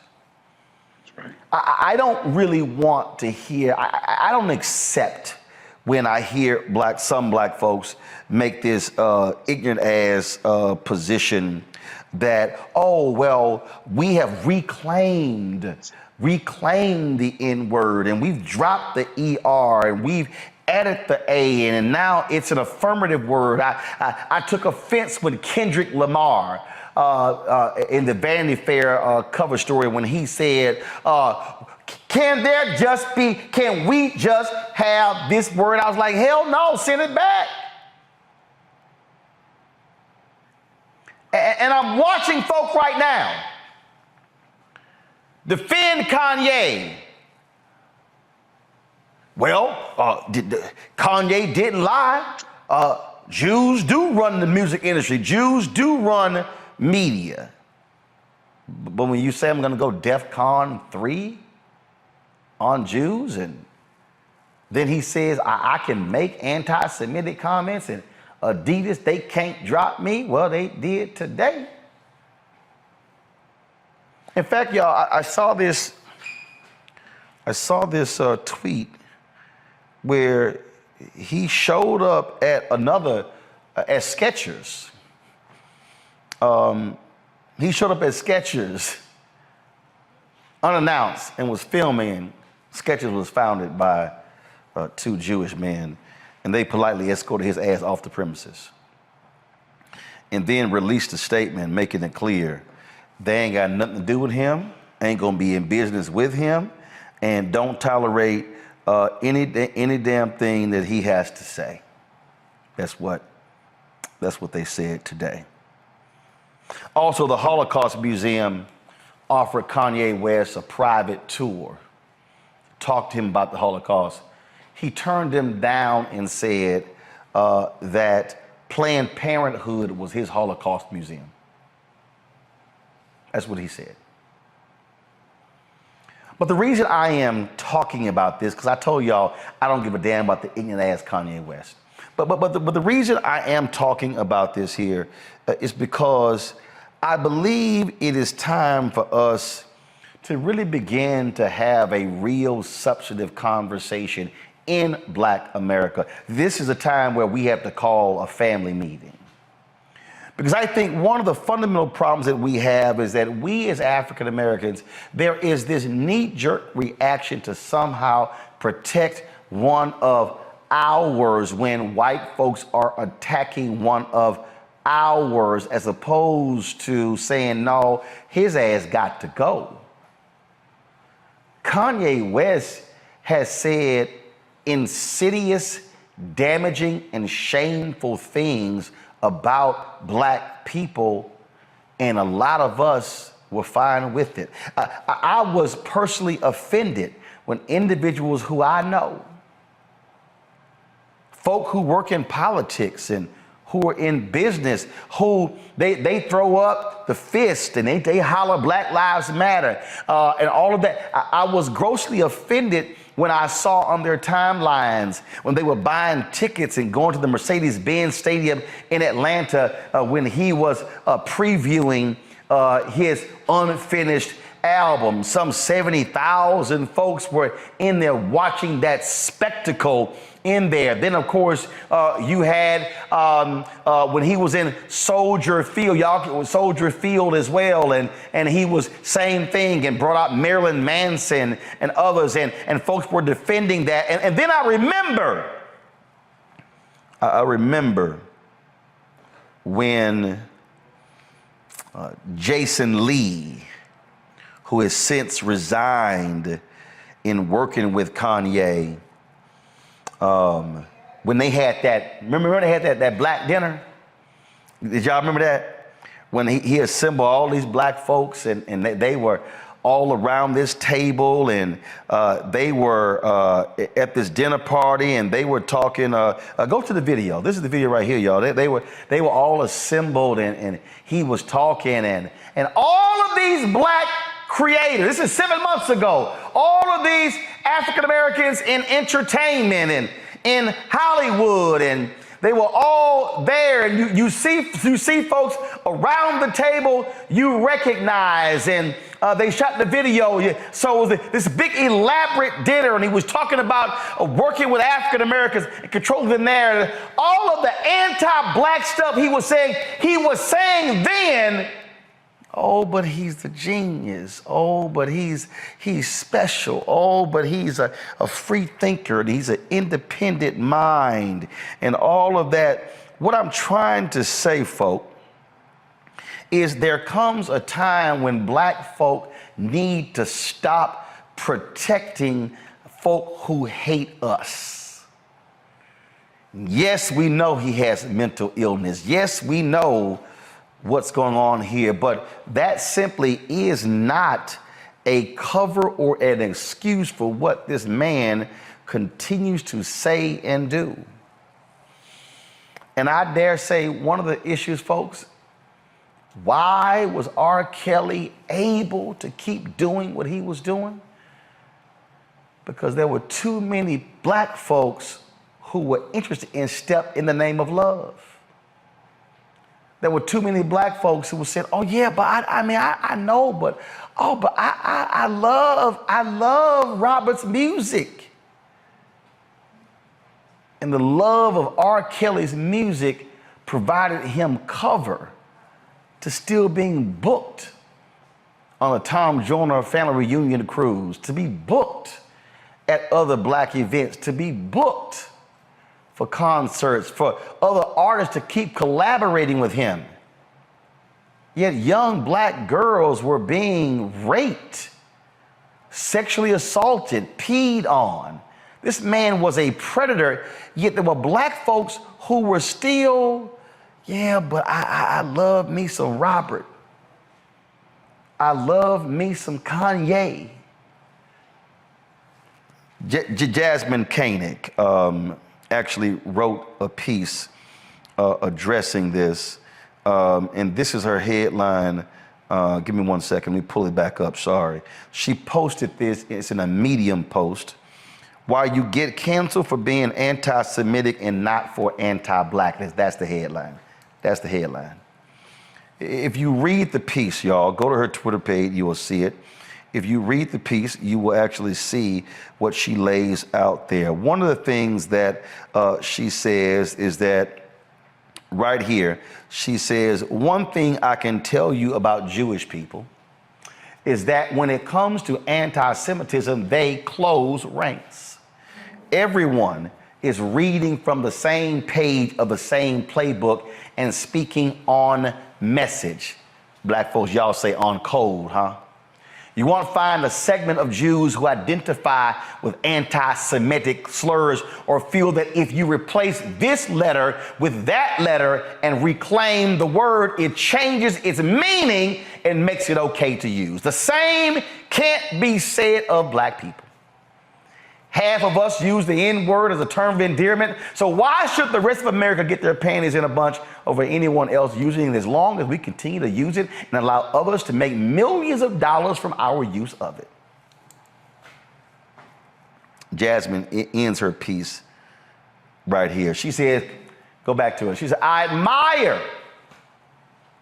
She said, I'm not mad at Jewish people. I admire their unity and the resolve they have against anti-Semitism. I long for the days I only heard about from my grandparents when black people had respect for themselves, each other, and stood together on our most pressing issues for the betterment, not the detriment of our people. Last paragraph. In the end, it all comes down to this. Ye is going to be canceled, and anti-blackness will continue to be tolerated in America as long as black people are the main perpetrators of it. On this, we can't expect more than what we're willing to do to ourselves. You cannot demand for somebody else to respect you. Let me look right here. So I need to be real close to y'all.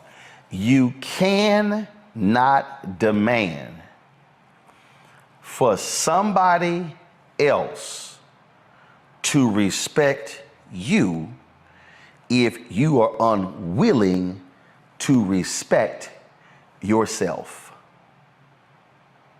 Please show me the massive petitions to say enough of Kanye's music. Please show me the massive number of people who say Spotify stop playing his music. The massive number of people who say Adidas to on, the hell with his gear.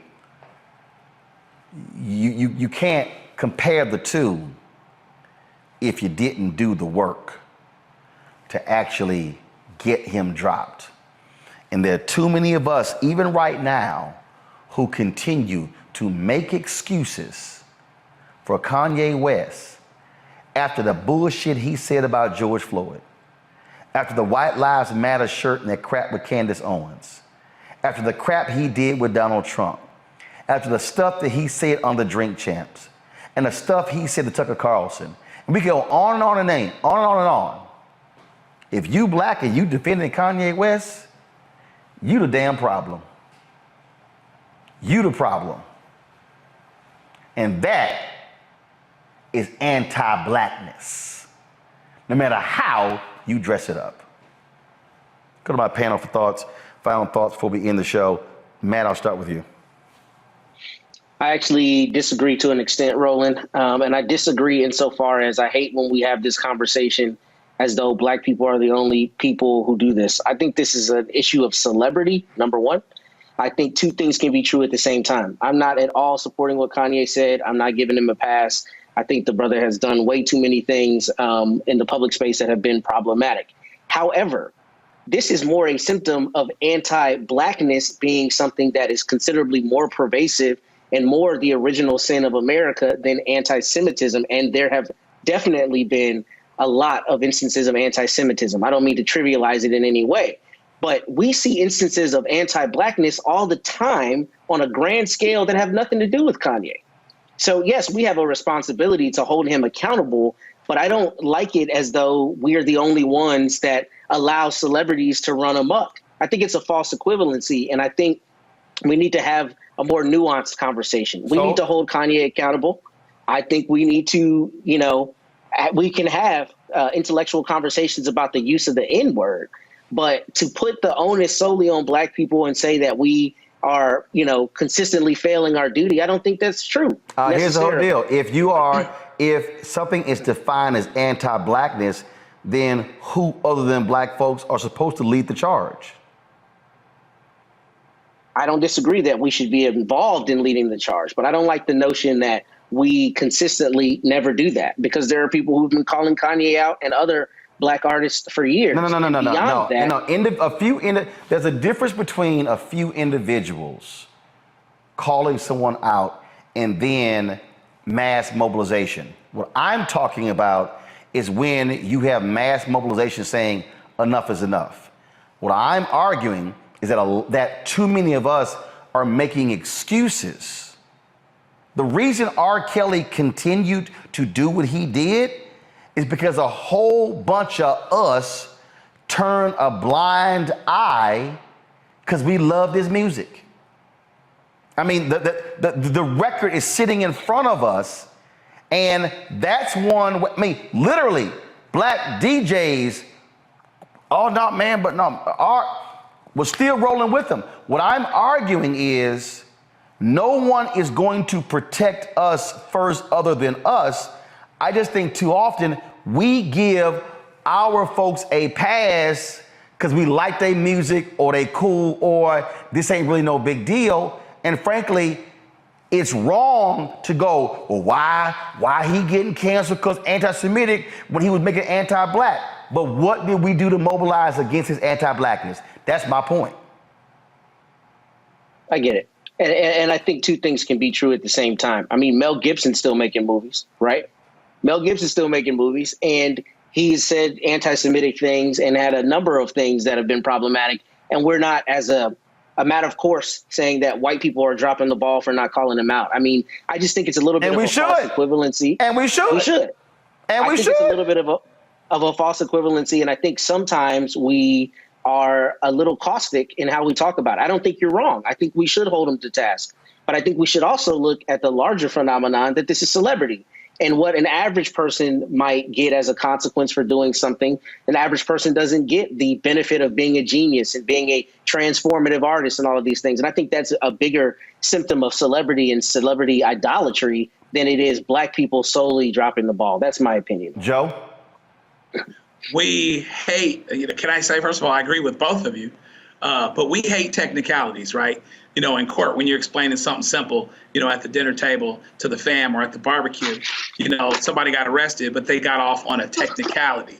We're upset when they get off for a technicality because on the merits, they really should have been had, right? But here we are talking about this whole Ye situation. Now listen, Ye is about Ye. He ain't about Kim. He ain't about us. He's not about anybody else. But we would use the technicality of this cancellation argument to validate him when he's already invalidated himself. And that's kind of the issue that I see is that, Ye undid himself as it pertains to us a long time ago, and to the point that was made, a lot of people have been speaking out against him. A lot of people have been speaking out against Kanye. But I would also say against R. Kelly. But what I would add is that I'm with your point, Roland, particularly as we talk about when we go back what we've gone through as a people, the fact that we were written in the Constitution as 3/5 of a person, and the Constitution wasn't really written for us, and we're trying to make a square peg fit in a round hole anyway. Okay, that means we have further to come. And so to speak with one voice on this is why it's that much more important. We shouldn't have to the point that's made. There should be room for nuance, et cetera, but there's so much going up against us. It makes our discipline in the N-word issue. We're real good at taking lemons and making lemonade.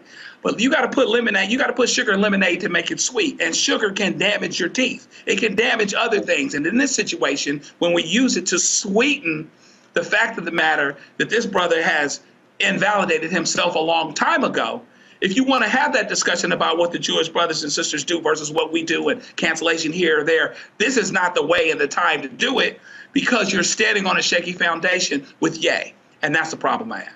Robert? Well, I think this kind of folds into the conversation we've been having on a macro level about reparations in the African-American community. I'm going to square the circle, just give me a second.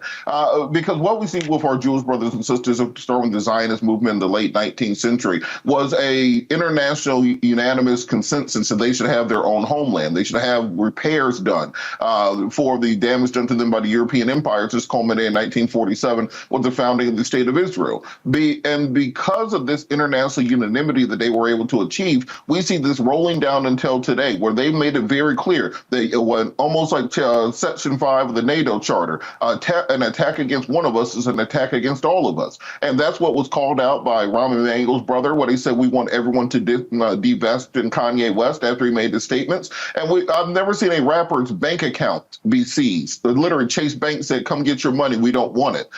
His agency being dropping him as an artist. His shoe line being taken away. Do you know why? Because they make sure that whatever levers of power they have, they will ensure that an attack against one is an attack against all. The reason I say this plays into the reparations argument is because often in the African-American community, we spend more time separate, fighting against each other, letting people talk about us in any kind of way, letting people treat us in any kind of way, not controlling industry, not controlling our sectors of power, letting other people influence those things. And that's why it's very difficult to make the same progress that we see in other communities. But we should have canceled people like Kanye and other folks long ago. And if you look at the music that is out there that we object to, let's remember that the one thing to come out of this is the fact that they could stop all this music about drugs and killing and abuse in black communities and everything else tomorrow if they want to. They could do the same treatment they did to Kanye to any rapper that talks about killing black people, but they won't, because we don't make them do so, because we do not have that unanimous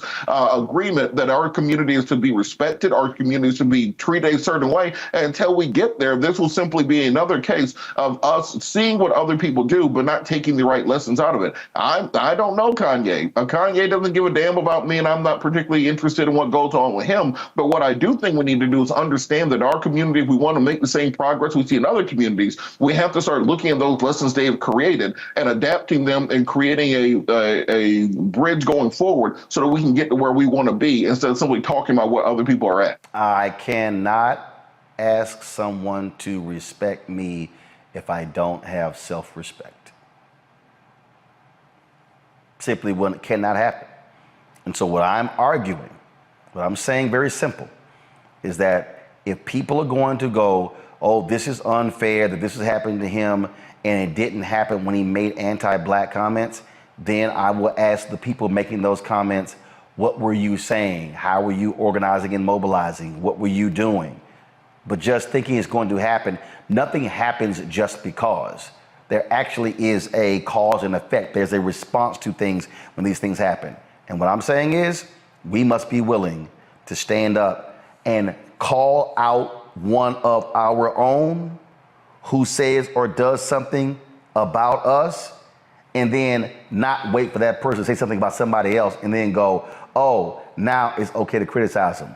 It's as simple as that. And so I think the lesson here is for people, I was debating some folks today and they were like, now Adidas dropping him, he made Adidas relevant. I'm like, you haven't even looked at the market share of Adidas outside the United States. Folks were just sitting here, just popping off, oh, he made it cool. You know what the hell you're talking about. Like, Go look at their market share, a $19 billion company. Look at their stock price. I mean, again, when I listen to people, when I listen to the rationale, when I saw the rationale when it came to R. Kelly, when I saw the rationale to some of the other issues, I'm going, what are we doing? We cannot, nor will we ever get respect from anybody if we don't start with ourselves. That's the point I'm making. Pull up a chair, take your seat. The Black Tape with me, Dr. Greg Carr, here on the Black Star Network. Every week, we'll take a deeper dive into the world we're living in. Join the conversation only on the Black Star Network. Supreme Court Justice Samuel Alito, the one who led the ruling that got rid of Roe v. Wade, he has said it is wrong for people to question the integrity of Supreme Court. He said that it's crossing a line. He said that today, y'all. The same day, the wife of Clarence Thomas, Supreme Court Justice, testified before the January 6th committee investigating the attack on the U.S. Capitol. The same rabid Republican Ginni Thomas, who was active in trying to get the 2020 election overturned.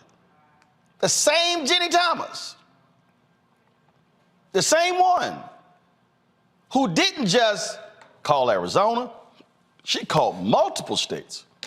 The same Ginni Thomas that helped raise money and pay for buses to come on January 6th.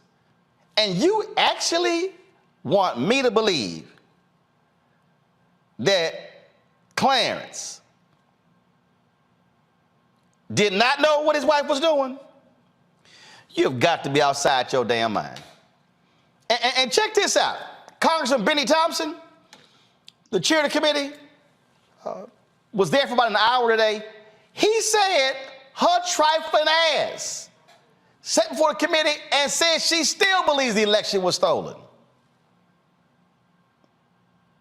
And Alito wants to tell us it's crossing a line to question the integrity of the U.S. Supreme Court. Thomas was interviewed for more than 4 hours, interspersed with brief breaks. And again, Thompson said she answered some questions and said that if Thomas provided committee investigators with something of merit, it will be included in the panel's next public hearing. Really? Here's a statement her attorney, Mark Paoletta, made after she appeared before the committee. Earlier today, Ginni Thompson participated in a voluntary interview with the J6 committee. She was happy to cooperate with the committee to clear up the misconceptions about her activities surrounding the 2020 elections. She answered all of the committee's questions. As she has said from the outset, Mrs. Thomas had significant concerns about fraud and irregularities in the 2020 election. And as she told the committee, her minimal and mainstream activity focused on ensuring the reports of fraud and irregularities were investigated. Beyond that, she played no role in any events after the 2020 election results. As she wrote in a text to Mark Meadows at the time, she also condemned the violence on January 6th as she abhors violence on any side of the aisle. There we go with the any side. Yeah. Thomas became of interest after the publication of text messages she exchanged with Trump's former White House Chief of Staff, Mark Meadows, and state lawmakers about overturning the election. Thomas and Meadows exchanged 29 text messages. In those messages, she urged him to fight for Trump and those seeking to overturn the 2020 presidential election. Thomas also contacted Arizona and Wisconsin state lawmakers to overturn Biden's victory.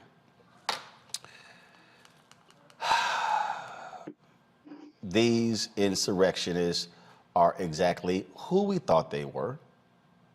And I keep telling y'all, they're not done. They want to put people in office who are going to continue the BS that they are involved in. I just keep trying to explain that to people. I understand why people don't believe that, but I can guarantee you these thugs are not going away. They're going to continue to create as much mayhem as possible against the American people. Join me right now, Dr. Greg Carr, Department of Afro-American Studies, Howard University. Dr. Niambe Carter, Associate Professor, University of Associate Professor at Howard. Also, Jason Carter. Jason Nichols, Senior Lecturer, African American Studies Department, University of Maryland, College Park. Sorry, Doc. So you left Howard. Where are you now? I did. I'm at University of Maryland. Got it. All right. Well, I see. They didn't tell me that. So when I saw Maryland, I was like, hold up, Jason there. I didn't realize both of y'all were at Maryland. So glad to have you both.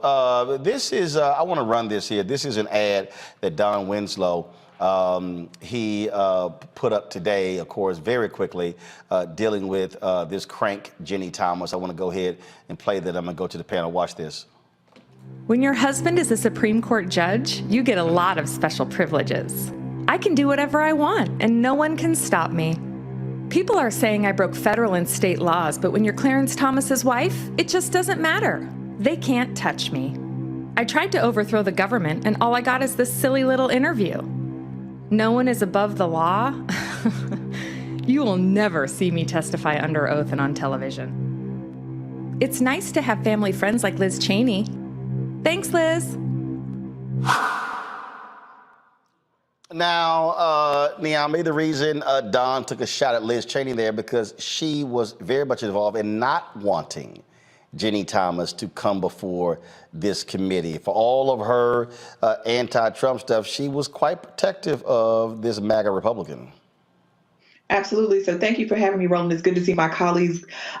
Look, Ginni Thomas is in a rare position. She has supporters and protectors on all sides, not limited to her husband, also the very powerful Liz Cheney. And that's why we need to be careful about giving these Republicans, slaps on the back for doing the bare minimum, which is their job. I mean, at the end of the day, Liz Cheney is a conservative Republican. And while she might have thought January 6th went too far, she's not above covering and caping for someone like Ginni Thomas, which many have done for quite some time. I mean, she has been quite clear about her beliefs and has even put her money in the same place, yet she has really escaped scrutiny for many months. And it's pretty much been the case that she was given a red carpet to show up. And I'm sure there's nothing that's going to really come of this where Ginni Thomas is concerned. I mean, she's just going to sit there and pretend that she was just, a concerned citizen and not an actual provocateur. And that's exactly what she is. It really does crack me up when I listen to these people, Jason, and they act as, I was just doing my American duty. I just sent a few text messages, a few emails. I don't really see what the big deal is. The interesting thing about Ginni Thomas, I first of all, I don't buy any of that she believes the election was stolen. I'm not saying she's a genius, but she's clear that this election was free and fair. The problem is, I think she recognizes, as we all do, that the January 6th committee and their objective is to show that Trump and others knew this was a fair election and were trying to overturn it anyway.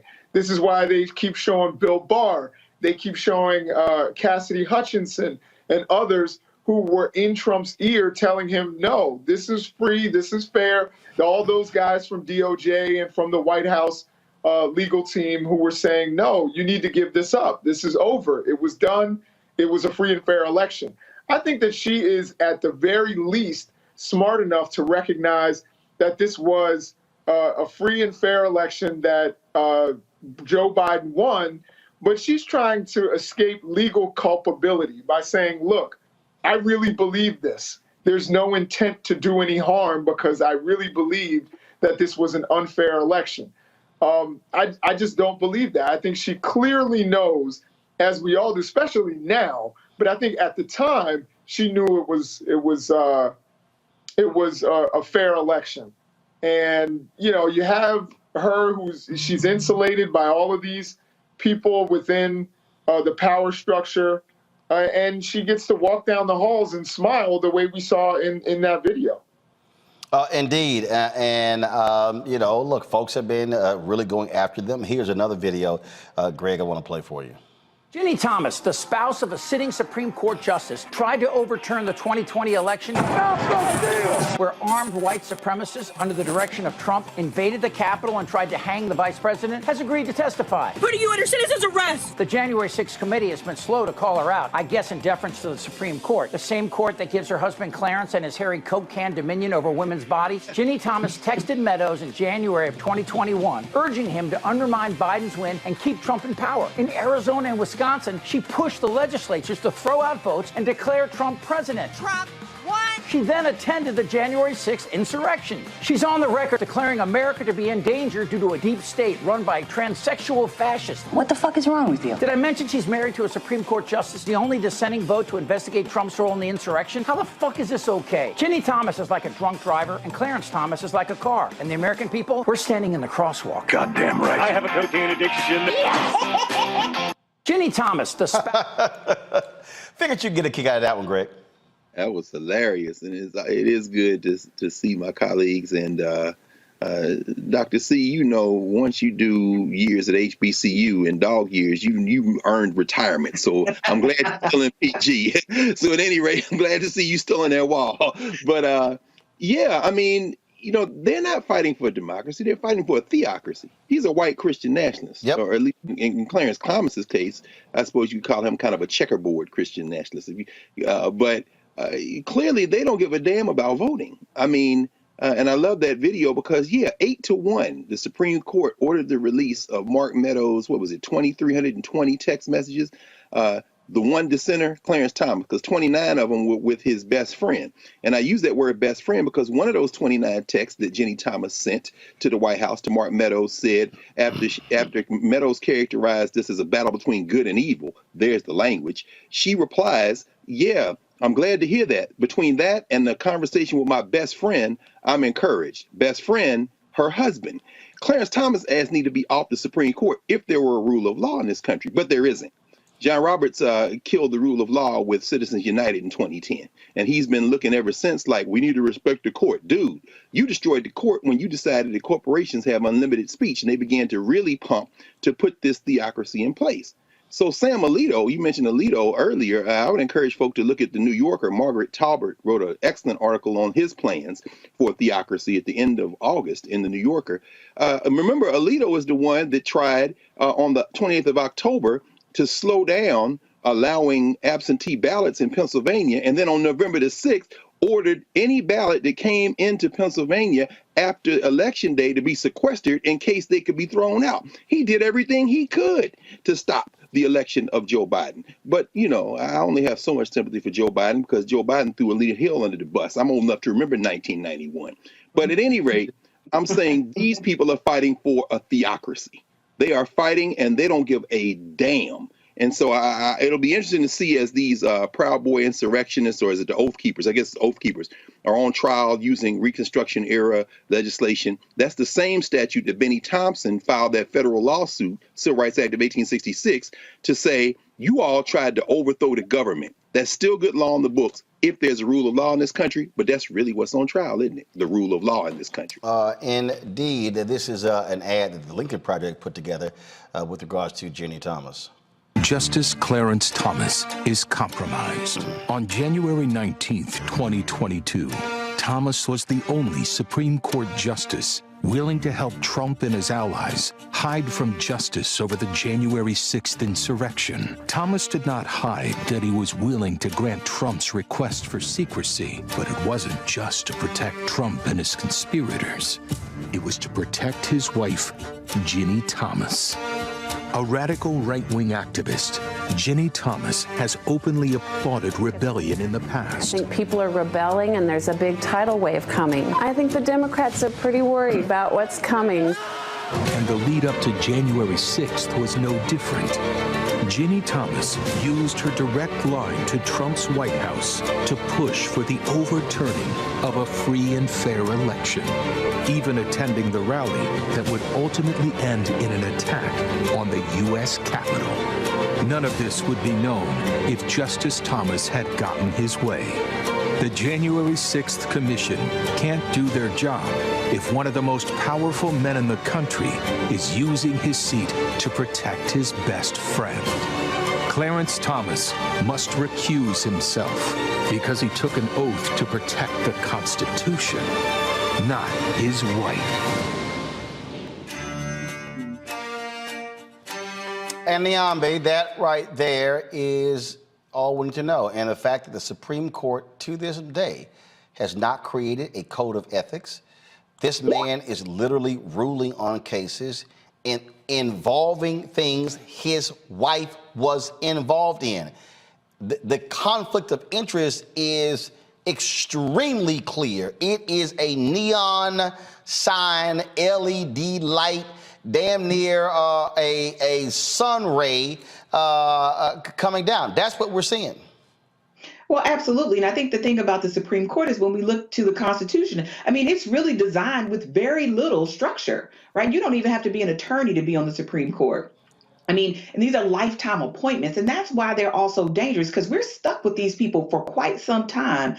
And certainly they have no incentive to police themselves. And even if someone thought, this doesn't look right, Clarence, you might want to step off, no one has really pushed him on it. John Roberts certainly hasn't. I mean, for the reasons that Dr. Carr here talked about, but also because where's the pressure going to come from, right? They're supposed to be the court of last resort, and nobody's really questioning them about anything that they do.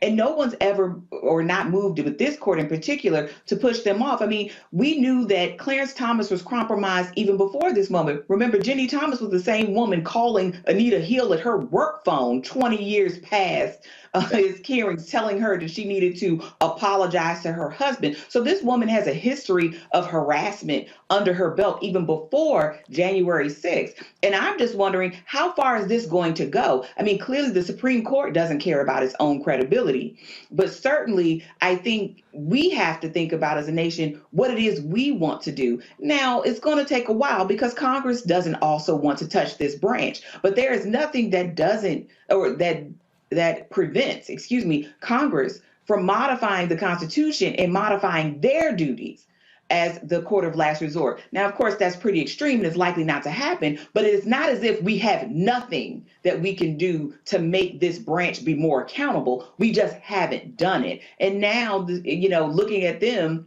to do it for themselves, I really doubt that's going to happen. And certainly, we know the Republicans aren't going to ask for the court to be more accountable. And it started, I guess, as an idea that the court should be above the fray politically. But certainly they have put themselves into politics, and we should probably treat them more like politicians rather than lifetime officials. Well, absolutely. And I fundamentally am against a Supreme Court justice having a lifetime appointment. I'm just against that. I mean, hey, fine, if you want to say 20-year terms, but Jesus, lifetime? Nobody can be good at everything for all their life. Like, are you serious? Again, Jason, and Biden doesn't want to go hard. It's not like, whatever that BS commission he had, whatever the recommendations, whatever. Yeah, no, it's disappointing because Republicans are always willing to play hardball to the point where they were willing to literally storm the Capitol. Now, I don't think we should go to that extreme, but one of the things, there are many things on the table, of course, pushing Puerto Rico to become a state, potentially, if they don't want to be independent, which I'm probably more leaning towards independence.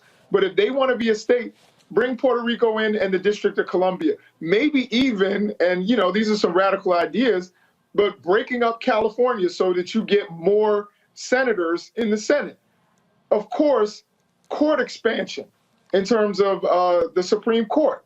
You can expand the court. The court has had fewer members than 9 and more members than 9 several times throughout our history. And these were ideas that were being discussed with Joe Biden, and Joe Biden would kind of flirt with them. But once he got into his office, he didn't want to touch them. And my thing is, Joe, you're already unpopular. Like, go for it. Go balls to the wall. Like, go out and start taking some bold action to secure the future of the nation. And it doesn't seem like he's willing to consider any of that. This is what we know, and I said this on ABC to Chris Christie's face, and I keep telling people this, Greg. The Republicans do not care about norms. They're not worried about, what will people think? They are about power, cementing control. And I just keep saying to all these people out here who are talking about just sitting here behind on the sidelines, understand they are coming after you. You can sit here and, I don't like this dim or this person. I'm telling you, what these folk have in store, if y'all thought the last Supreme Court term was crazy, revoke Roe v. Wade, wait until June 2023. Oh, y'all want to have a conversation? Watch what they do this term. These people, they have been planning this since Brown versus Board of Education, since the 1964 Civil Rights Act, 65 Voting Rights Act, 68 Fair Housing Act. They have been playing, and so I can't understand any progressive or liberal, oh my God, I can't believe this happened. Well, they've been telling you what they were gonna do. That's right. They simply did it. And these folk didn't believe them, Greg. No, I mean, they've been telling us what they're going to do since they drug us over here into this criminal enterprise. That's why I never use the word our or we when I talk about the United States of America. This system was set up with the original constitutional framework and federalism to do exactly what it is doing now. Now, sure, Washington and Madison and the rest of them, well, in addition to not ever being able to imagine that Lizzo was going to play his flute, James Madison never would have imagined, and that a black woman would give her permission to do it. Shout out to this Librarian of Congress. I just love that. But at any rate, James Madison never imagined that this criminal enterprise would take up from the Pacific to the Atlantic. But he set up a system so that even as it did, white minority rule is literally poured into the structure. So I think, Dr. Nichols, I think that is a fascinating possibility. And I think that it is an increasingly possible possibility as the demographics shift and as this thing fractures, because these white nationalists are going to overburden this federal structure. They've tried to break it several times. They tried to break it in the 1840s and 50s. I mean, y'all go read Dr. Carter's book, American Wild Black. She'll walk you through that whole thing. You walk them through it, Doc. I mean, Martin Delaney, I'm like, let's just get the hell out of here. Even as they come back and fight in the Civil War, but they tried to break it in the 1850s and 60s. They tried to break it again in the 1960s and 70s. They are not going to be satisfied until they break it, because what they don't seem to understand is that many people in this country and more people in this country are not going to concede to white nationalism in the name of, quote unquote, the soul of America. There is no we, there is no soul. And I for one encourage them to keep it up. Because Sam Alito don't carry no weight in North Philly. He don't carry none in Southeast D.C. And he better have an armed guard out there at Supreme Court, because I'm not saying anything violent will happen to him, but there is no respect for the rule of law when there is not a basic humanity at the center of that concept. And all of world history teaches us that. All right, folks, back to our Roland Mark Unfiltered video in just